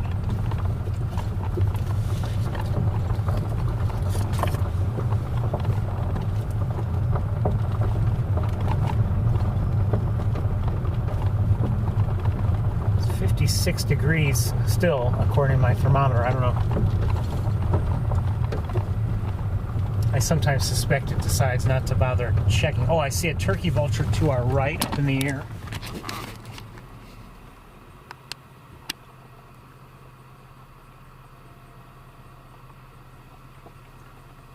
I had seen a couple on my way in,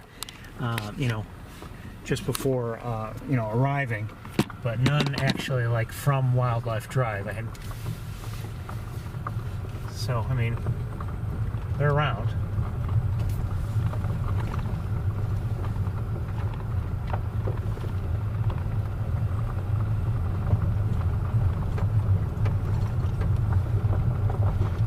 So we did see an osprey. We did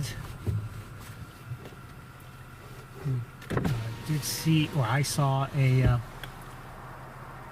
northern harrier, and now we've seen one more raptor, and that is the turkey vulture.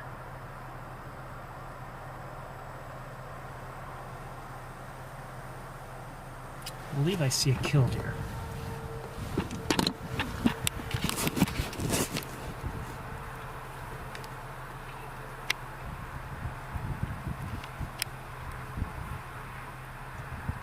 Yes.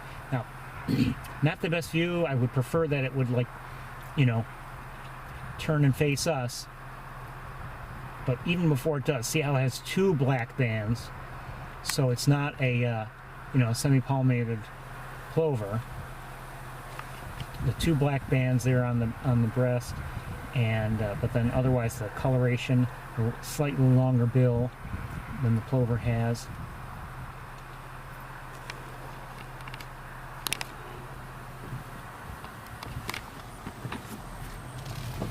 Let's close that window so we don't have more wind. Oh, wait, hold on one second. Is that somebody? Yeah, that looks like a Canada goose, I think, lying down.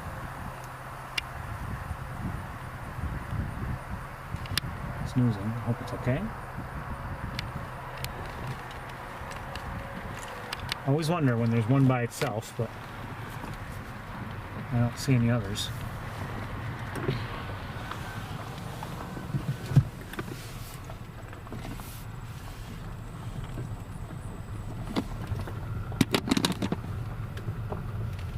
What?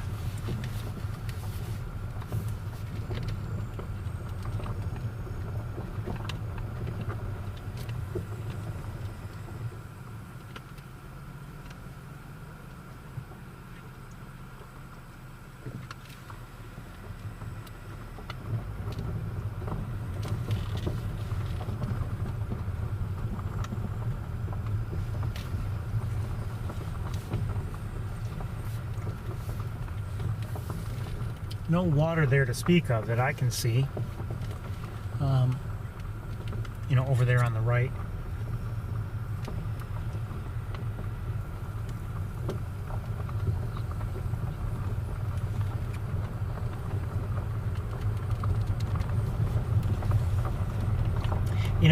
Really, in terms of bird watching, and bird watching, not birds. I don't know, maybe it's been great for birds, and this is Bennings Marsh. I always forget Benning Marsh. I always forget, but really has not been good at all this year for us in terms of seeing birds. Between having too much water before, for shorebirds, and now it's suddenly dry and just filled with tall vegetation. Can't see anything. And then to our left, in this stretch, there's no water to be seen.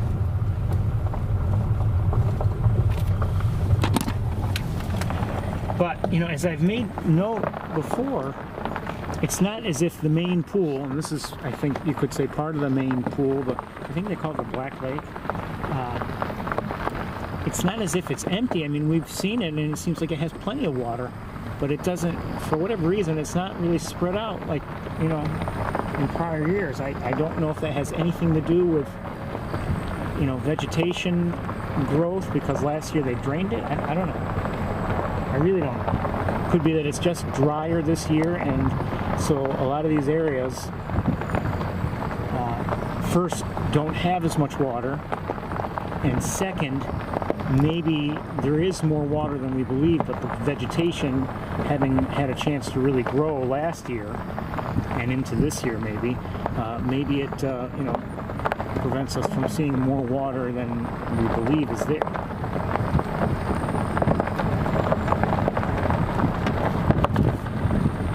I say we, I mean I believe it's there. I can only speak for myself.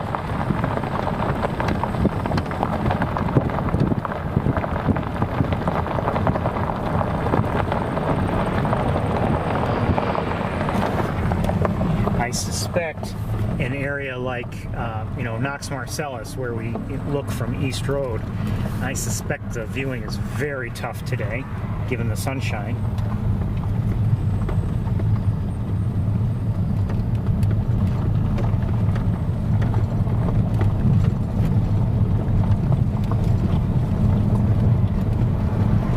Although I wonder if there are any shorebirds there. If you missed last week, we had been going there into with permission into restricted areas, and last week we were going to do the same thing, but decided at the last moment not to bother because there didn't appear to be many, if any, shorebirds around, just a couple, and it wouldn't have been worth the time.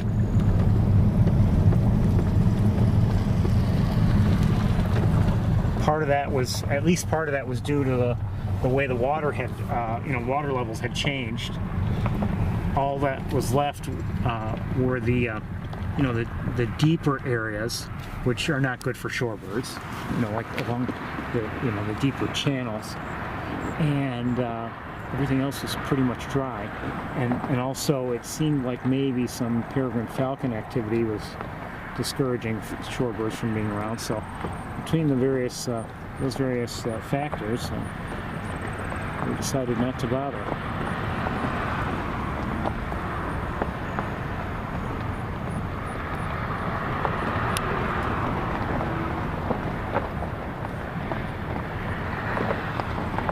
Made for a reduced editing workload for me, but see.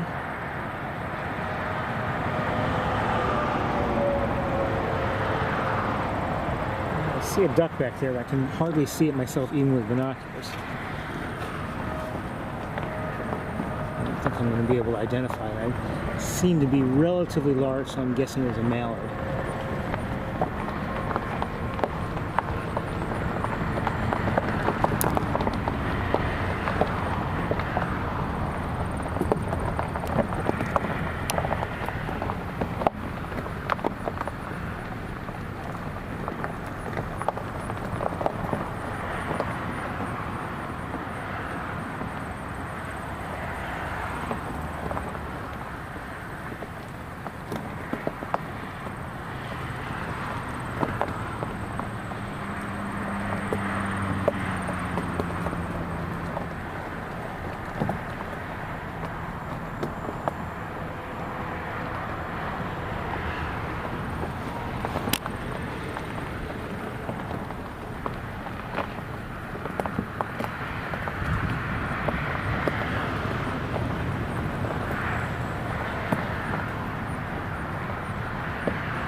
distance. I'm not sure it is. Very distant.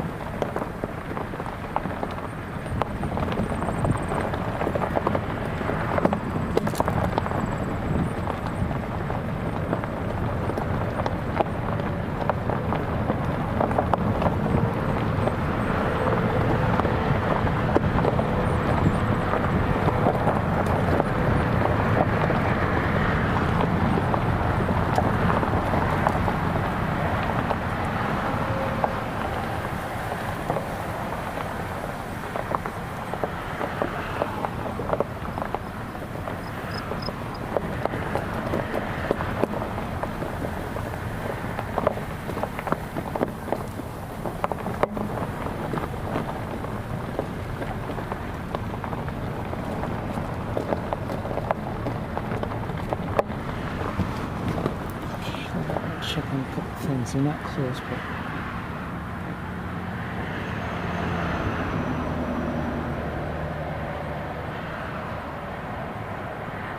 I see at least one pied-billed grebe over here.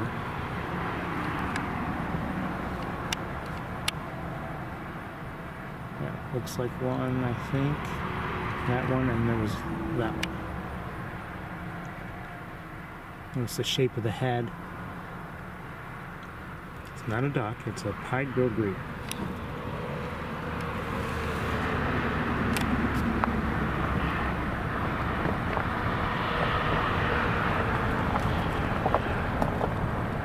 That shape of the head is really, for me, that's a big identifier. Especially, you know, if you're seeing it next to ducks, which are larger, okay, that's one thing. But if you're seeing it, you know, without anything to compare to, there's a grapefruit heron out here also, way out here.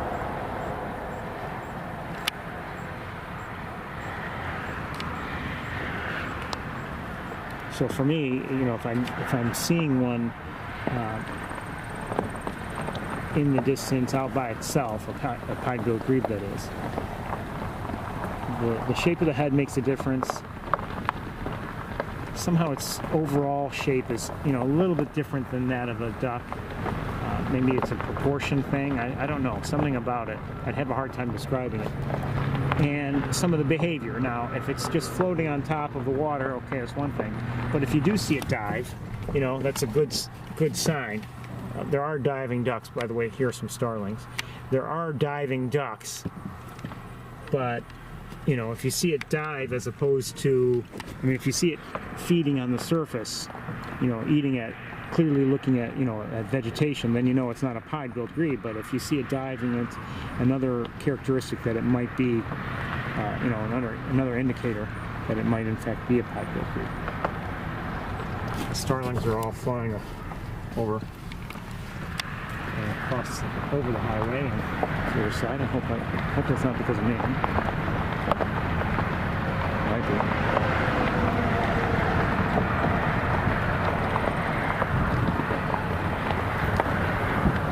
Now last week we saw, you know, we did see some great egrets in this stretch, but so far no sign of any.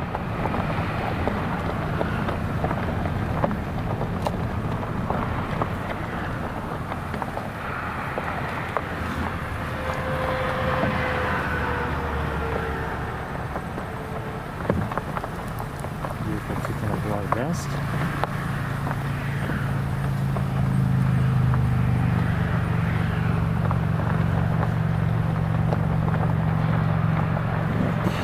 don't see anybody.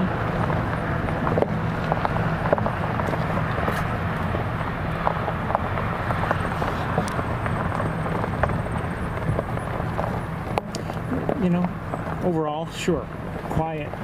Relatively quiet, you know, visit to Wildlife Drive. I've enjoyed it anyway. I mean,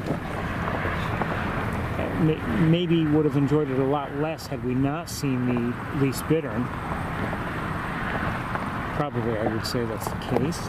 But I've still enjoyed, you know, the rest of it, even if we haven't seen that many birds.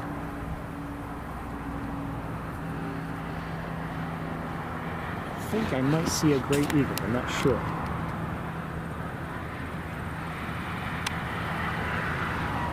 Yeah, that's what it looks like. Okay, so we do have a gray egret way out there.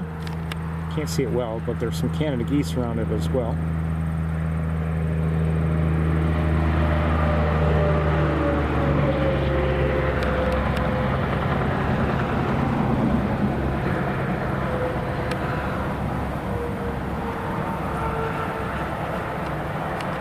Oh, is that another one? What is that?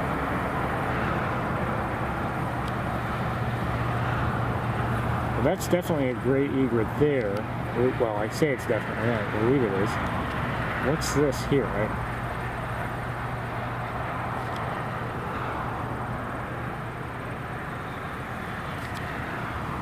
I'm going to switch cameras. I don't know if it's going to help us, though. I don't know if it's going to help us. It may just be a Canada goose and just oriented in such a way that makes it look a little different. I don't know. Oh, and a harrier. Northern harrier just flew through our view. We have these sumac in our way. It was, about midway, maybe almost 2/3 of the way between us and that more distant grouping of birds. But I don't see the harrier now. Okay, well.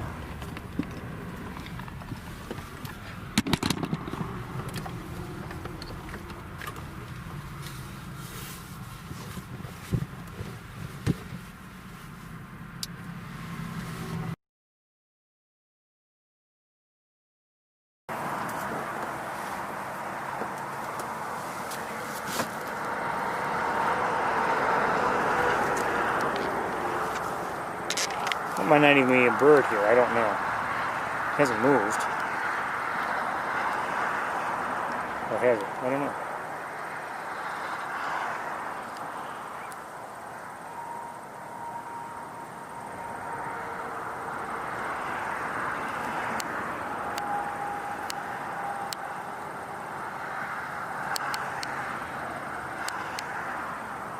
Maybe nothing. I really don't know. I can't tell.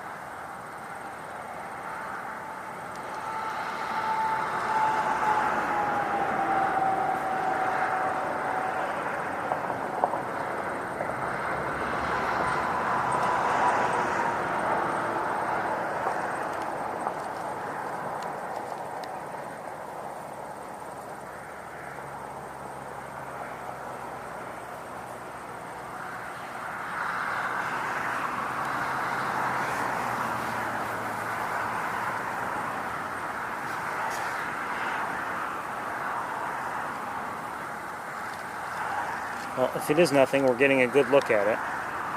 A good long look, I should say. I suspect it's nothing, or I don't know. Okay, well, anyway. And the harrier I don't see any longer, so let's continue on, I guess. Oops.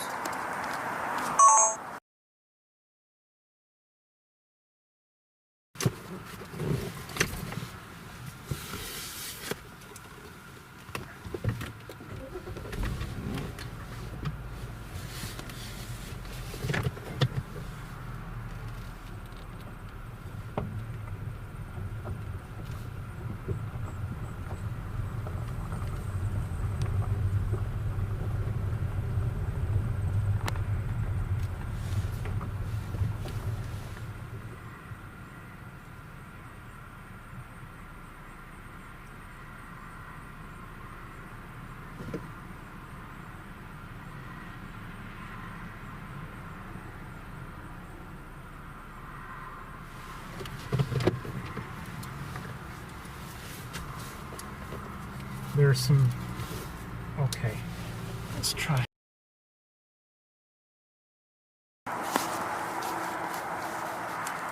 Can't see because of the glare on my screen, or reflection I should say.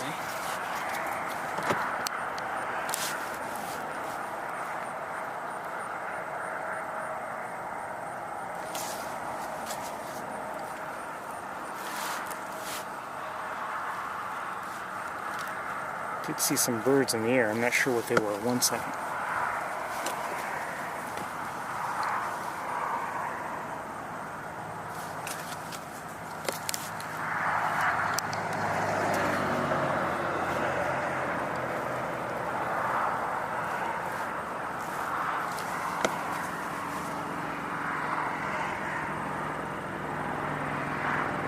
I don't see them now.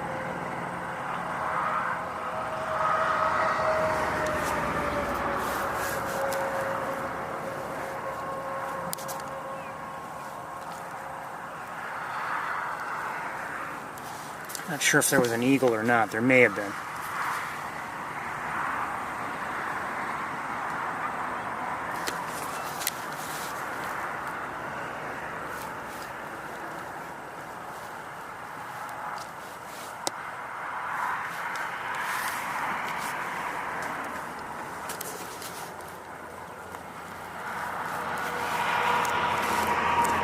Shoot.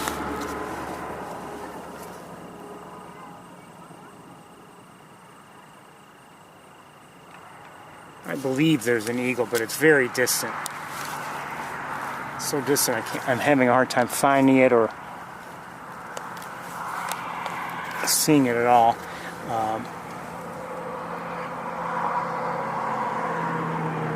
Whatever it is, it's flying like one. It has that sort of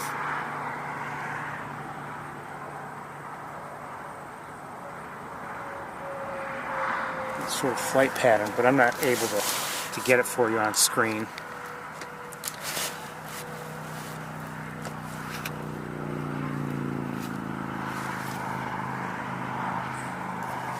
Let me try one more time.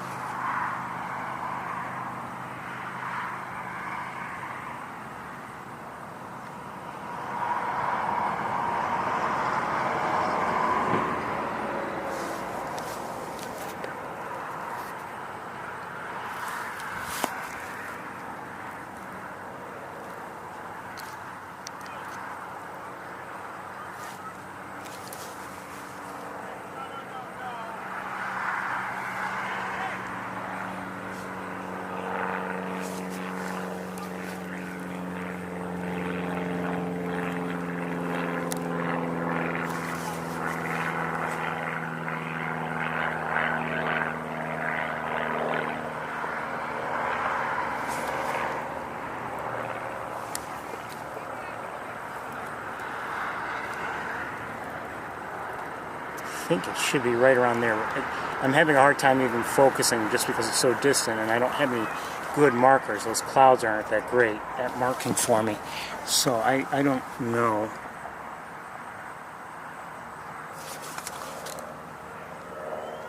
Yeah, I think it's probably on screen right now, or it would be if I were in focus. But I can't seem to find it. Sorry, I believe it is a bald eagle, but I'm not positive. Okay, let's move on.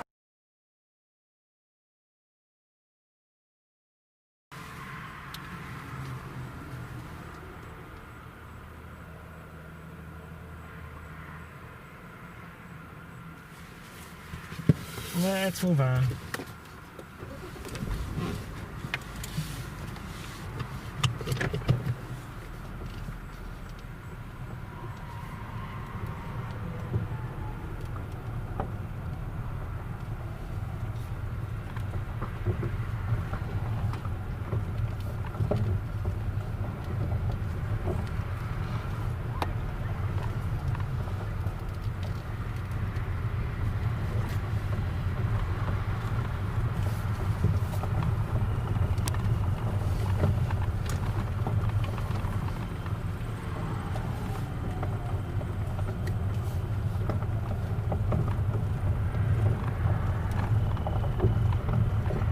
Great blue heron. Not very close.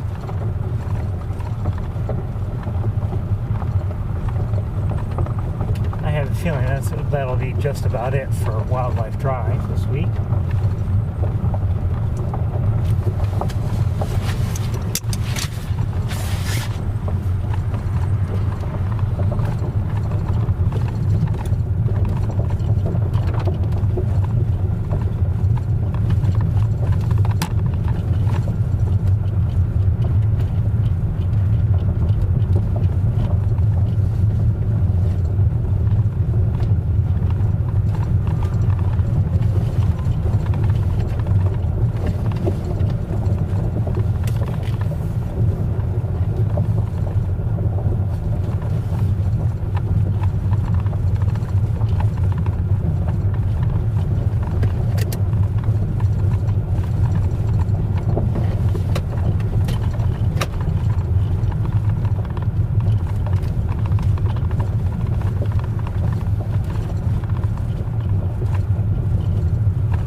my hand out the window, it might be that. Of course, I'm, moving through the air and getting the benefit of that air movement to cool things down.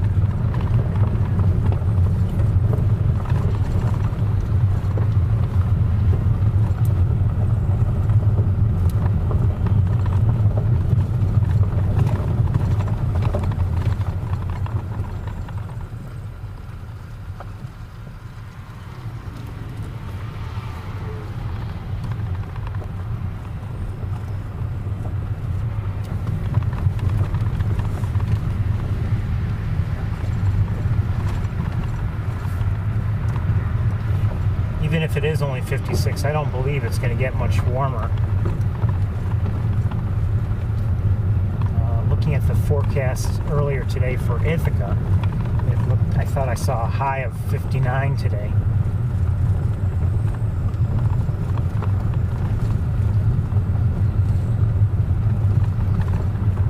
And that may have changed, but we're not getting into the 80s, that's for sure. Okay, that is it for Wildlife Drive. Not bad. I mean, we're still, it's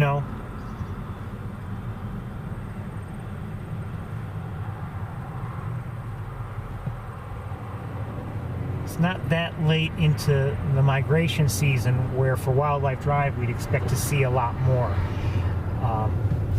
As I've been saying over the last couple weeks, I mean, often the first time we come up here in prior years, the first time we would come up here and drive on Wildlife Drive for fall migration would be getting to be late September, not even the latest week in September. Oh, I do see some eagles now. Let's take a quick look at them. 3 of them, I think, in the air. Come on, wire. Come on, wire. Come on, wire. Let me do it through the windshield so I can see my screen here.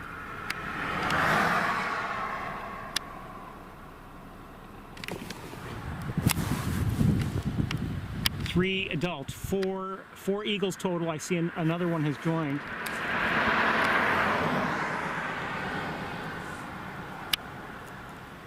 So the three adults all of a sudden are going that way. Okay. It's like they were circling and they decided, no, I'm not going to read into it, but then they left us with just the juvenile, or the younger one, I should say. There it is. And but 3 adults were flying around, and now they just left. Oh well. Okay, let's continue. Maybe we'll come back here to Shockey Pool. But that was above Shockey Pool, I would say. And looking in my mirror, hold on, let's do a quick maneuver here.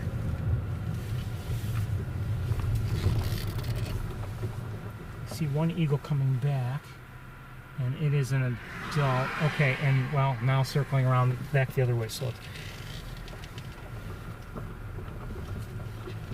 okay. Well, at least we've seen some eagles. I don't know how. I don't think I showed those to you very well. It was a lot easier to see with the naked eye and or through binoculars than on my camera. Sorry.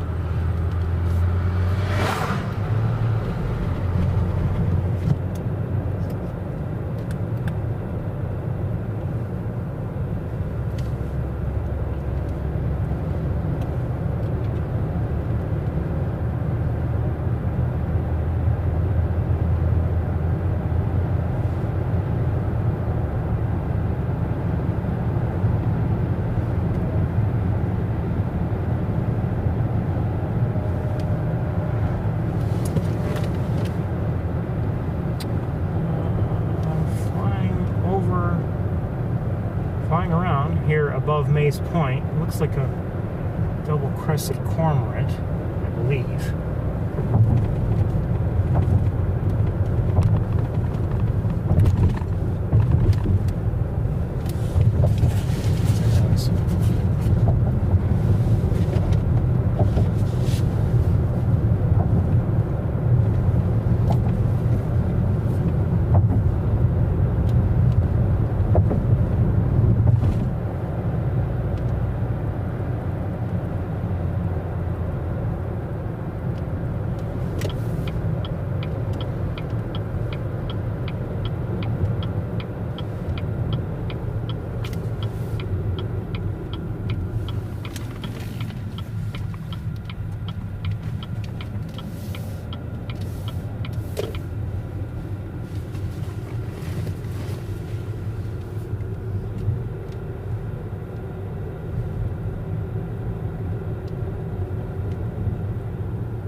East Road. Let's open up the windows and listen a little bit. This is going to be tough viewing, I believe, here, unless something happens to be close or something. And, but in terms of looking down at the water, what water there is, it's going to be tough. And we may not be here long if there's not, a lot of obvious activity or activity we can see well.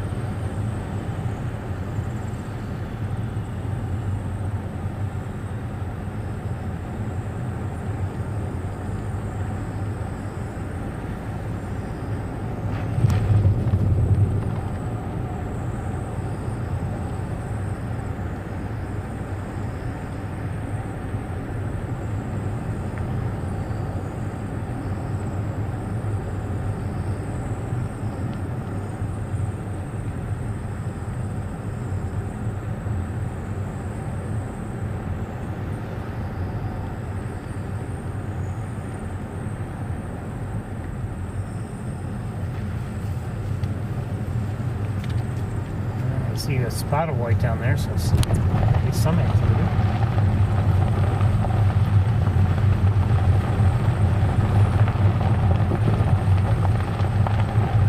And I see a car up ahead that looks like it's, maybe they're looking at something.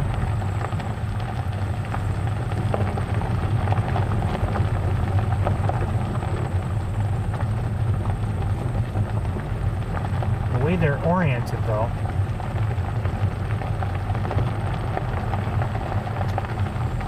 makes me wonder.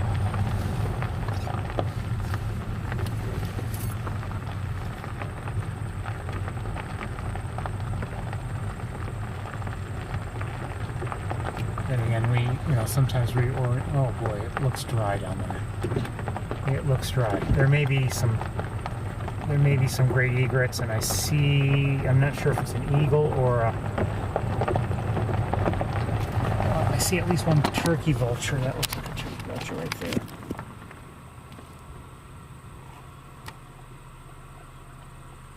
Okay, but down below, things look dry. Canada geese.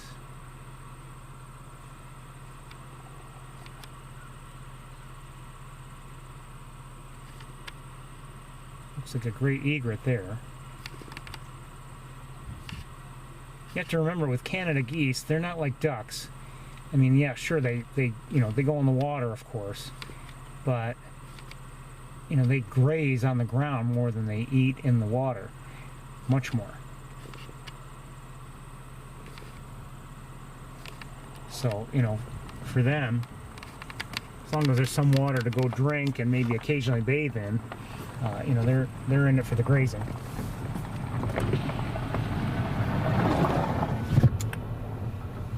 Thanks, buddy. Kicking up as much dirt as you could.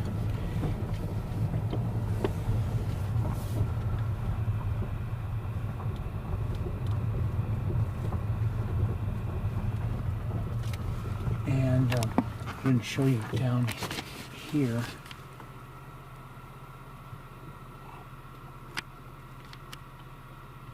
More egrets by the looks of things. Maybe a gull or two, I don't know.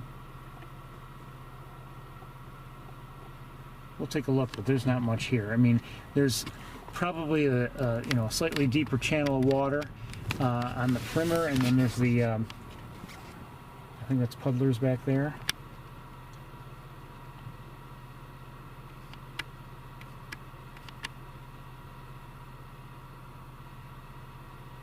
Those look like they might be gulls down there at water level, but not much else going on here. It's a concern. I wish there were more water here. Not necessarily a lot of water, but more water. I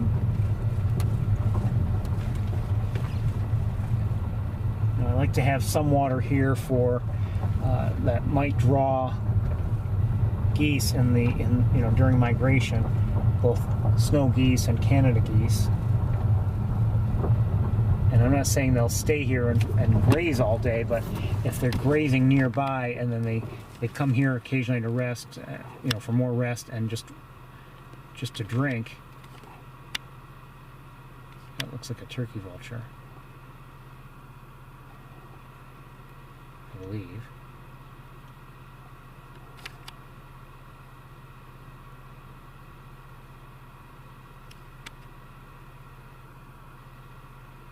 Crows? Probably crows. All right, let's keep going, and then we'll take a look. I don't know if there's really all that much of great interest here, but we'll take a look anyway.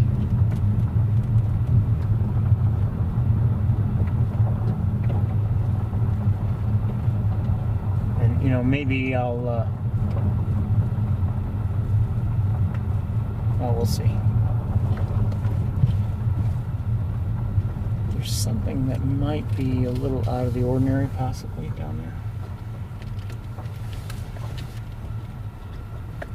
Maybe not out of the ordinary, but I'm wondering what it is. Can't see it from here. Is that a pigeon?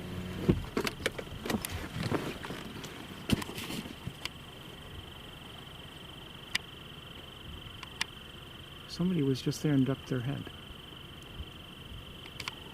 Oh, hold on.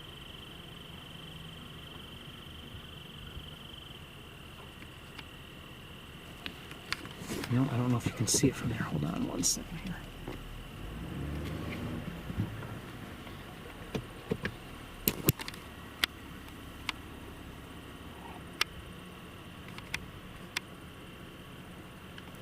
Pigeon. Hi, pigeon.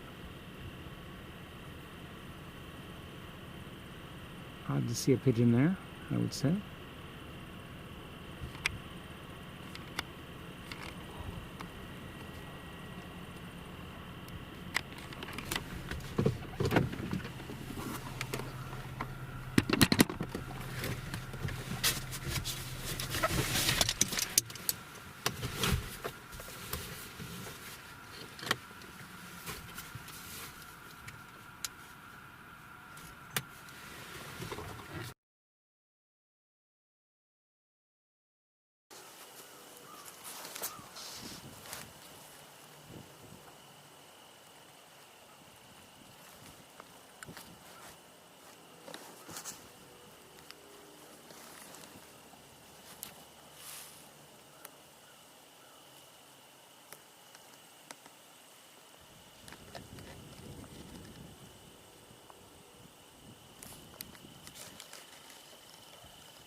Can't see it now.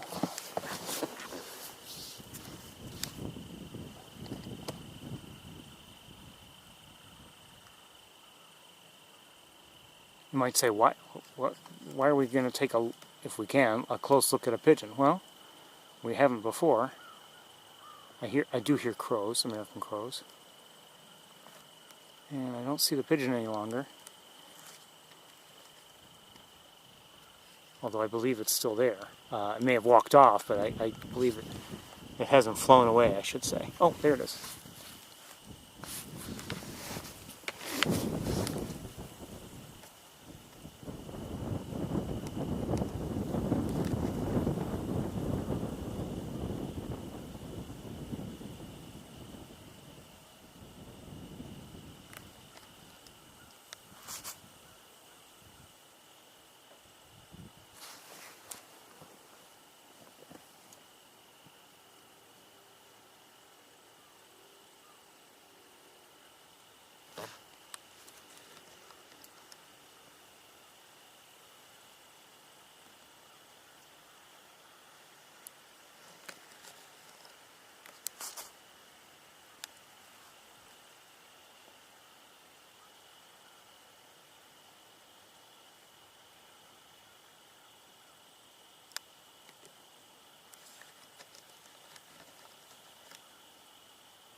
Wouldn't mind, I hate when I do that. Wouldn't mind if it would come in a closer view, or a better view I should say, so that it's not being obstructed by those grasses. Come on, seagull.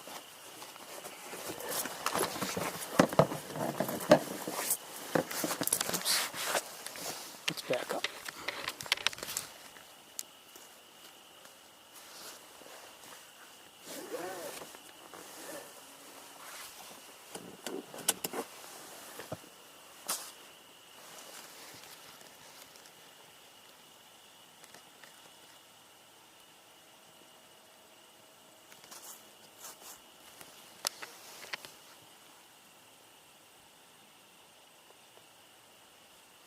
again, it just seems odd for a pigeon to be there.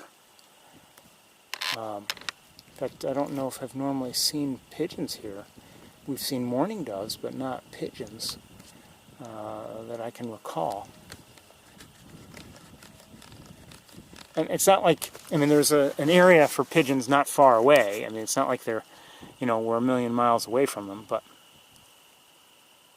it just seems a little odd.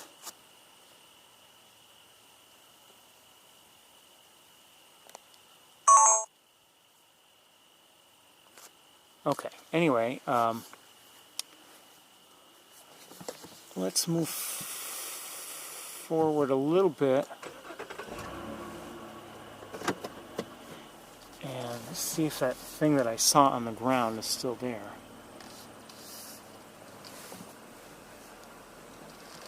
Whatever it was.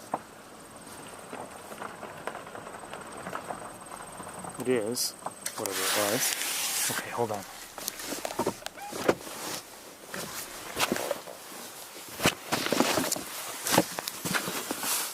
Maybe nothing, maybe just be debris or something. But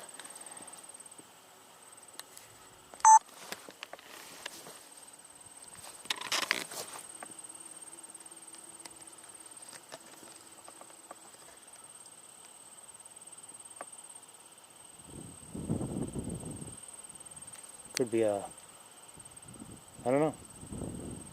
I mean, it almost looks like a bird that's there with its head tucked in, but I think it's just a stone or something.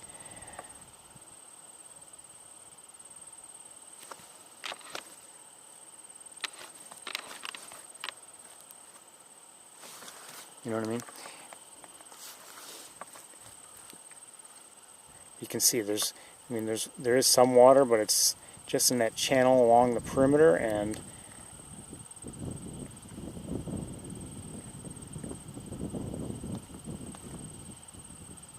that's pretty much it. We have great blue herons, we have great egrets, gulls, some ducks.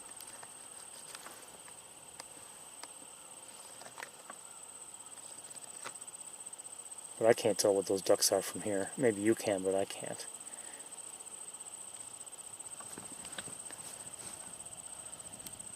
Oh. Are those cormorants? Looks like it.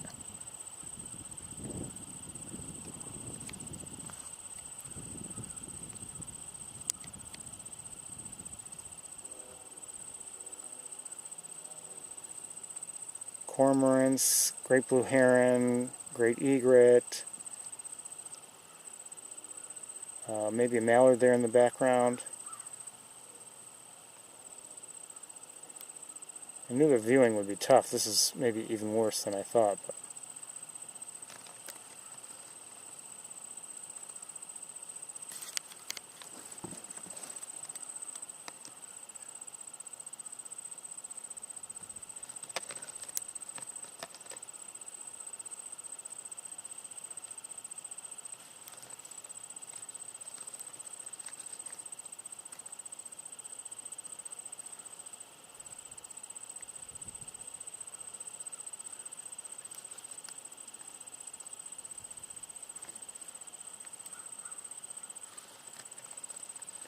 that looks like a turkey vulture.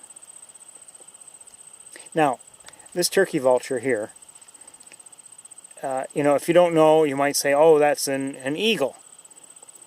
But if you look at it, for instance, it could be an immature eagle, let's say. But, we can see that there's like a reddishness to the head. But more importantly, you can see how small the head is relative to the rest of the body. So, an eagle has a larger head. A bald eagle has a larger head relative to the rest of its body than does a turkey vulture. So that's a helpful sign right there.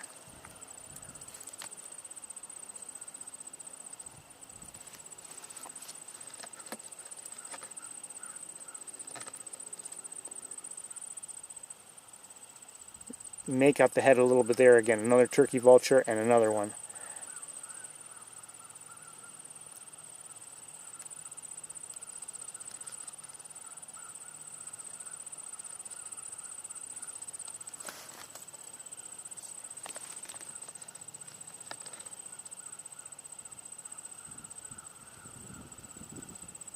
So plenty of turkey vultures here so far.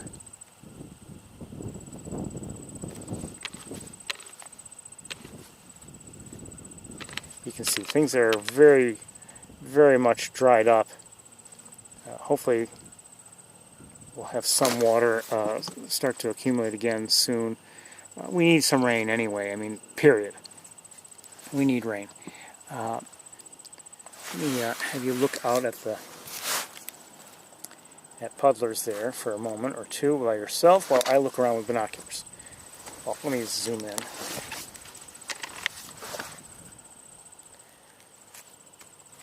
Some great blue herons out there. And let me look around. Looks like it's primarily Canada geese out. Oh, I see the. I do see sandhill cranes. Okay, let me reorient things here a little bit so I can show them to you if possible. There are some other great blue herons out there, here and there. I wonder why are they there in some of these locations.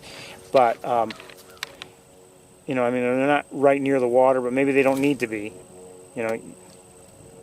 because they're not feeding, not hungry. But anyway, there are, and we know they can fly. Now, I don't know if the juvenile is a strong flyer just yet, but anyway, there are sandhill cranes, 3 of them, probably the same family, if I had to guess, same family we've been seeing.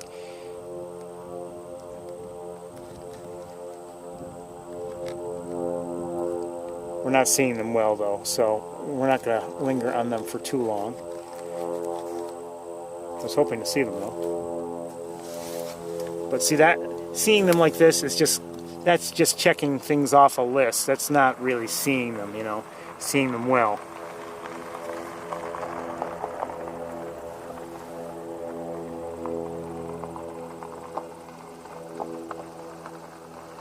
So I'm going to continue to look around.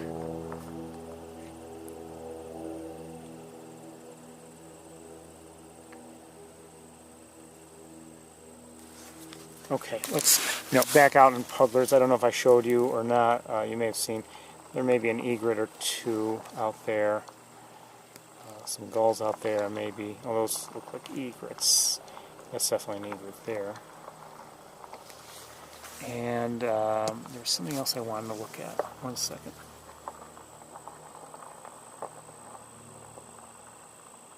Oh, somebody's in the air. I don't know who that is.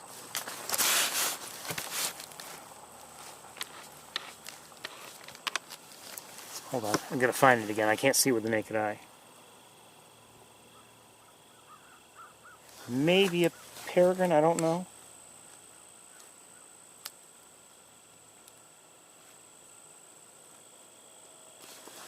Peregrine or a harrier. If I had to guess, it's a peregrine, but I don't know, and I don't see it now.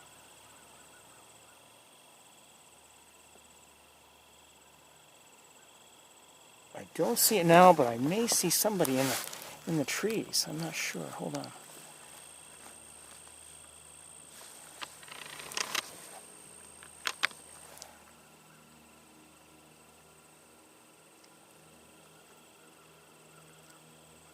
That may have been a crow.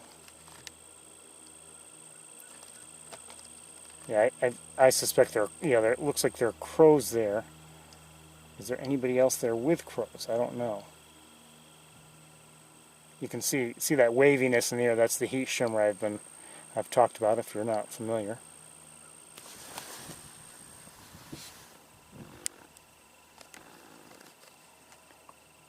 Okay, well, I don't see much else, so we're going to move along.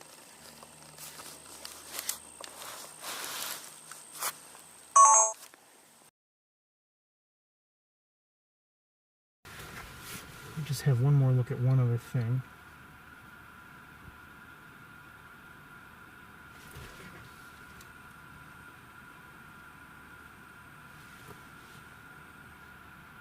Okay.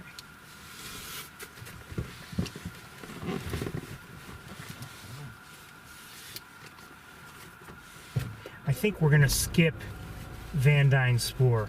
I don't know if it makes sense to drive all the way out there. I mean, I wouldn't mind, but I just I hate to waste time, and it's about 20 after 3 right now, so we only have so much time, and just don't know if it would be worth it, considering how dry things were last week, and I don't believe there's going to be much more water there this week. And if anything, this is an indicator here at Knox Marcellus that, you know, there hasn't been a lot of water during the week. So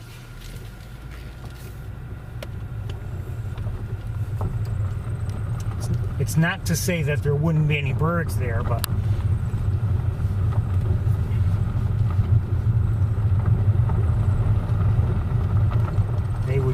water would be one of the a big draw for the a big draw for any birds. And crows look like they're kind of making their way out of the area, but there were quite a few crows in the trees. I just saw them.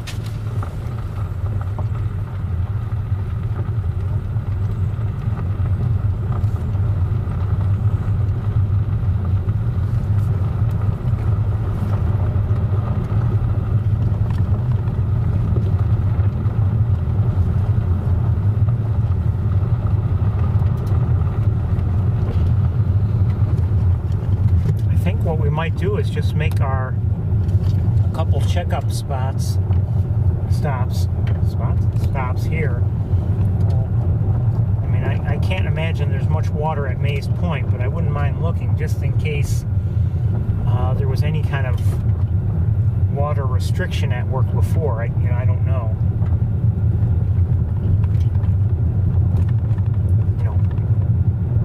Man-made restriction, I should say. Maybe there's more water there now. I kind of doubt it, but it might be worth a look. And Shockey Pool might be worth a look. If anything, maybe Shockey might be a better bet. Although, you know, all year long we've seen that it's just the viewing has not been good. The water's been at long distances, and everything else in between has been grasses. But to our right, they're harvesting whatever is growing here. I don't know what they grow, and I don't know if they've grown corn there in the past. I wouldn't be surprised. There's corn right alongside it. Yeah, so what does that mean? Who cares? Well, we care, or at least I do, because often, after they harvest, that will mean, birds that we want to see might spend time in those harvested fields.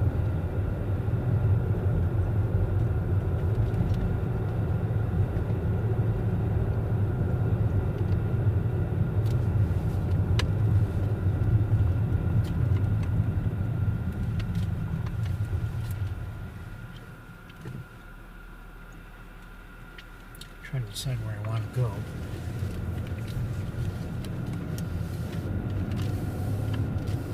A few weeks ago, couple weeks ago, after we had finished at Knox Marcellus, and I was packing things up, I didn't capture it, but a number of sandhill cranes flew in. Dave saw them before I did. Dave Nutter, that is. And I never got them on camera for various technical reasons. And, I just wonder, could there be significant numbers in any one location? I don't know.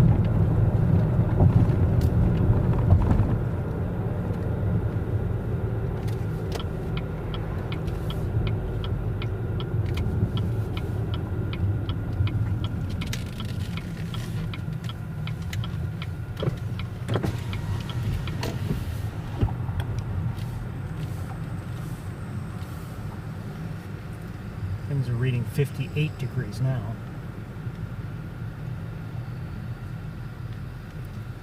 I should have looked as I drove in. Things look kind of dry, I think. And maybe what I'll do is what we have done so many times this year, that is pull over, run out, take a look myself, and come back and, you know, retrieve everything if necessary, or just drive on, but give you a report.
You know,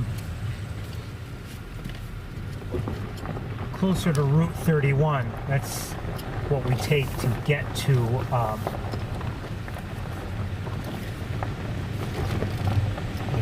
to Van Dyne Spoor. There's an area where pigeons are, you know, often seen, or I often see them.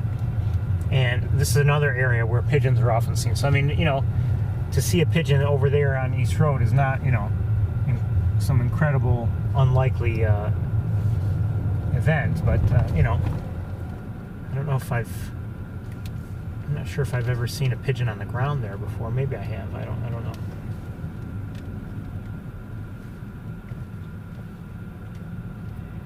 Anyway, I think what I'll do is I will get out. I just want to go take a quick look at water levels, if there's any water at all, see if there's any activity here. And I have a feeling we're just going to drive along and leave the area very quickly, but I might as well take a look since we're here. Never know, there could be something really special.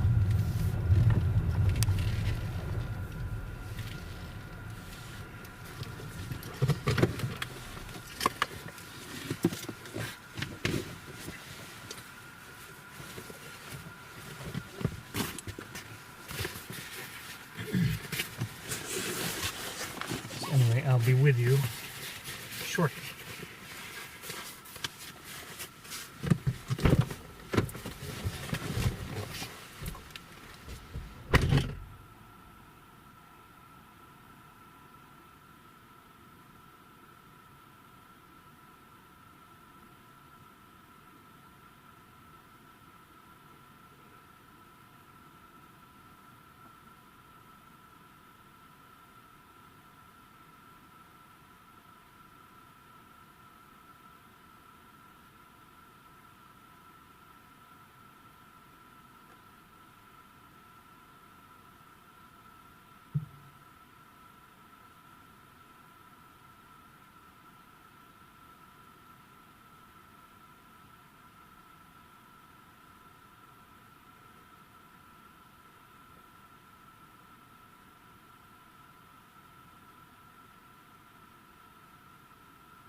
Never mind.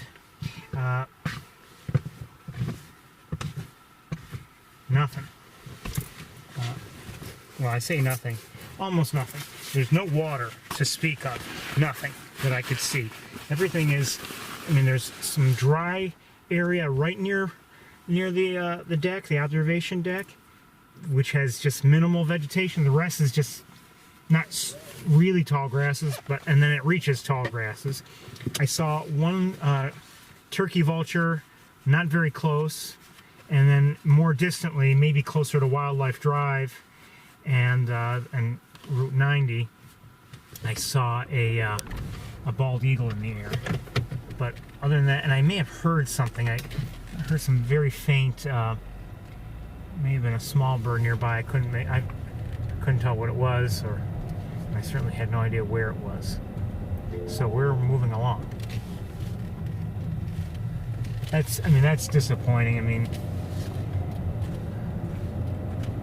I don't know if that has anything to do with. I don't know if they were deliberately drying it out this year. I kind of doubt it, but I don't know. But I saw no standing water there at all.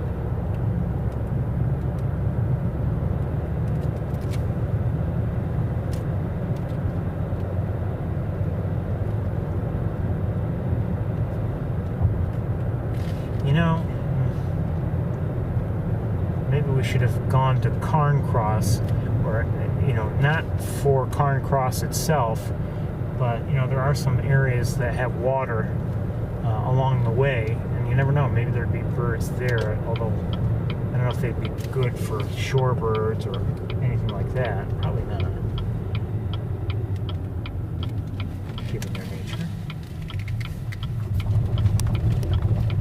Okay, so we're here now at Chalky Pool, and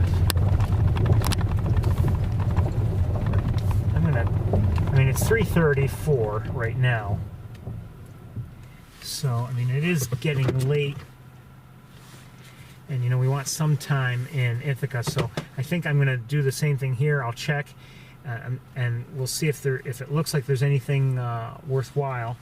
Maybe we'll get out and take a look, but otherwise I think this may be it for Montezuma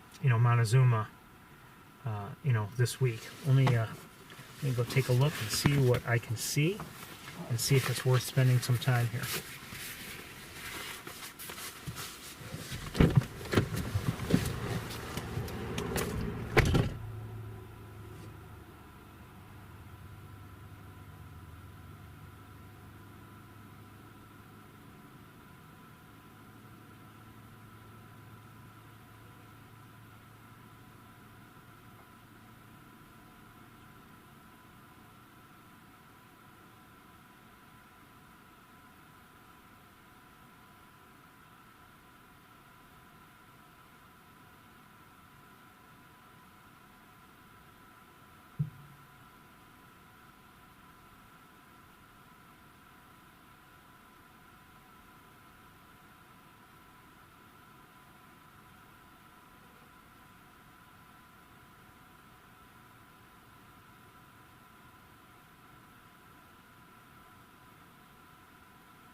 Well, that didn't take long.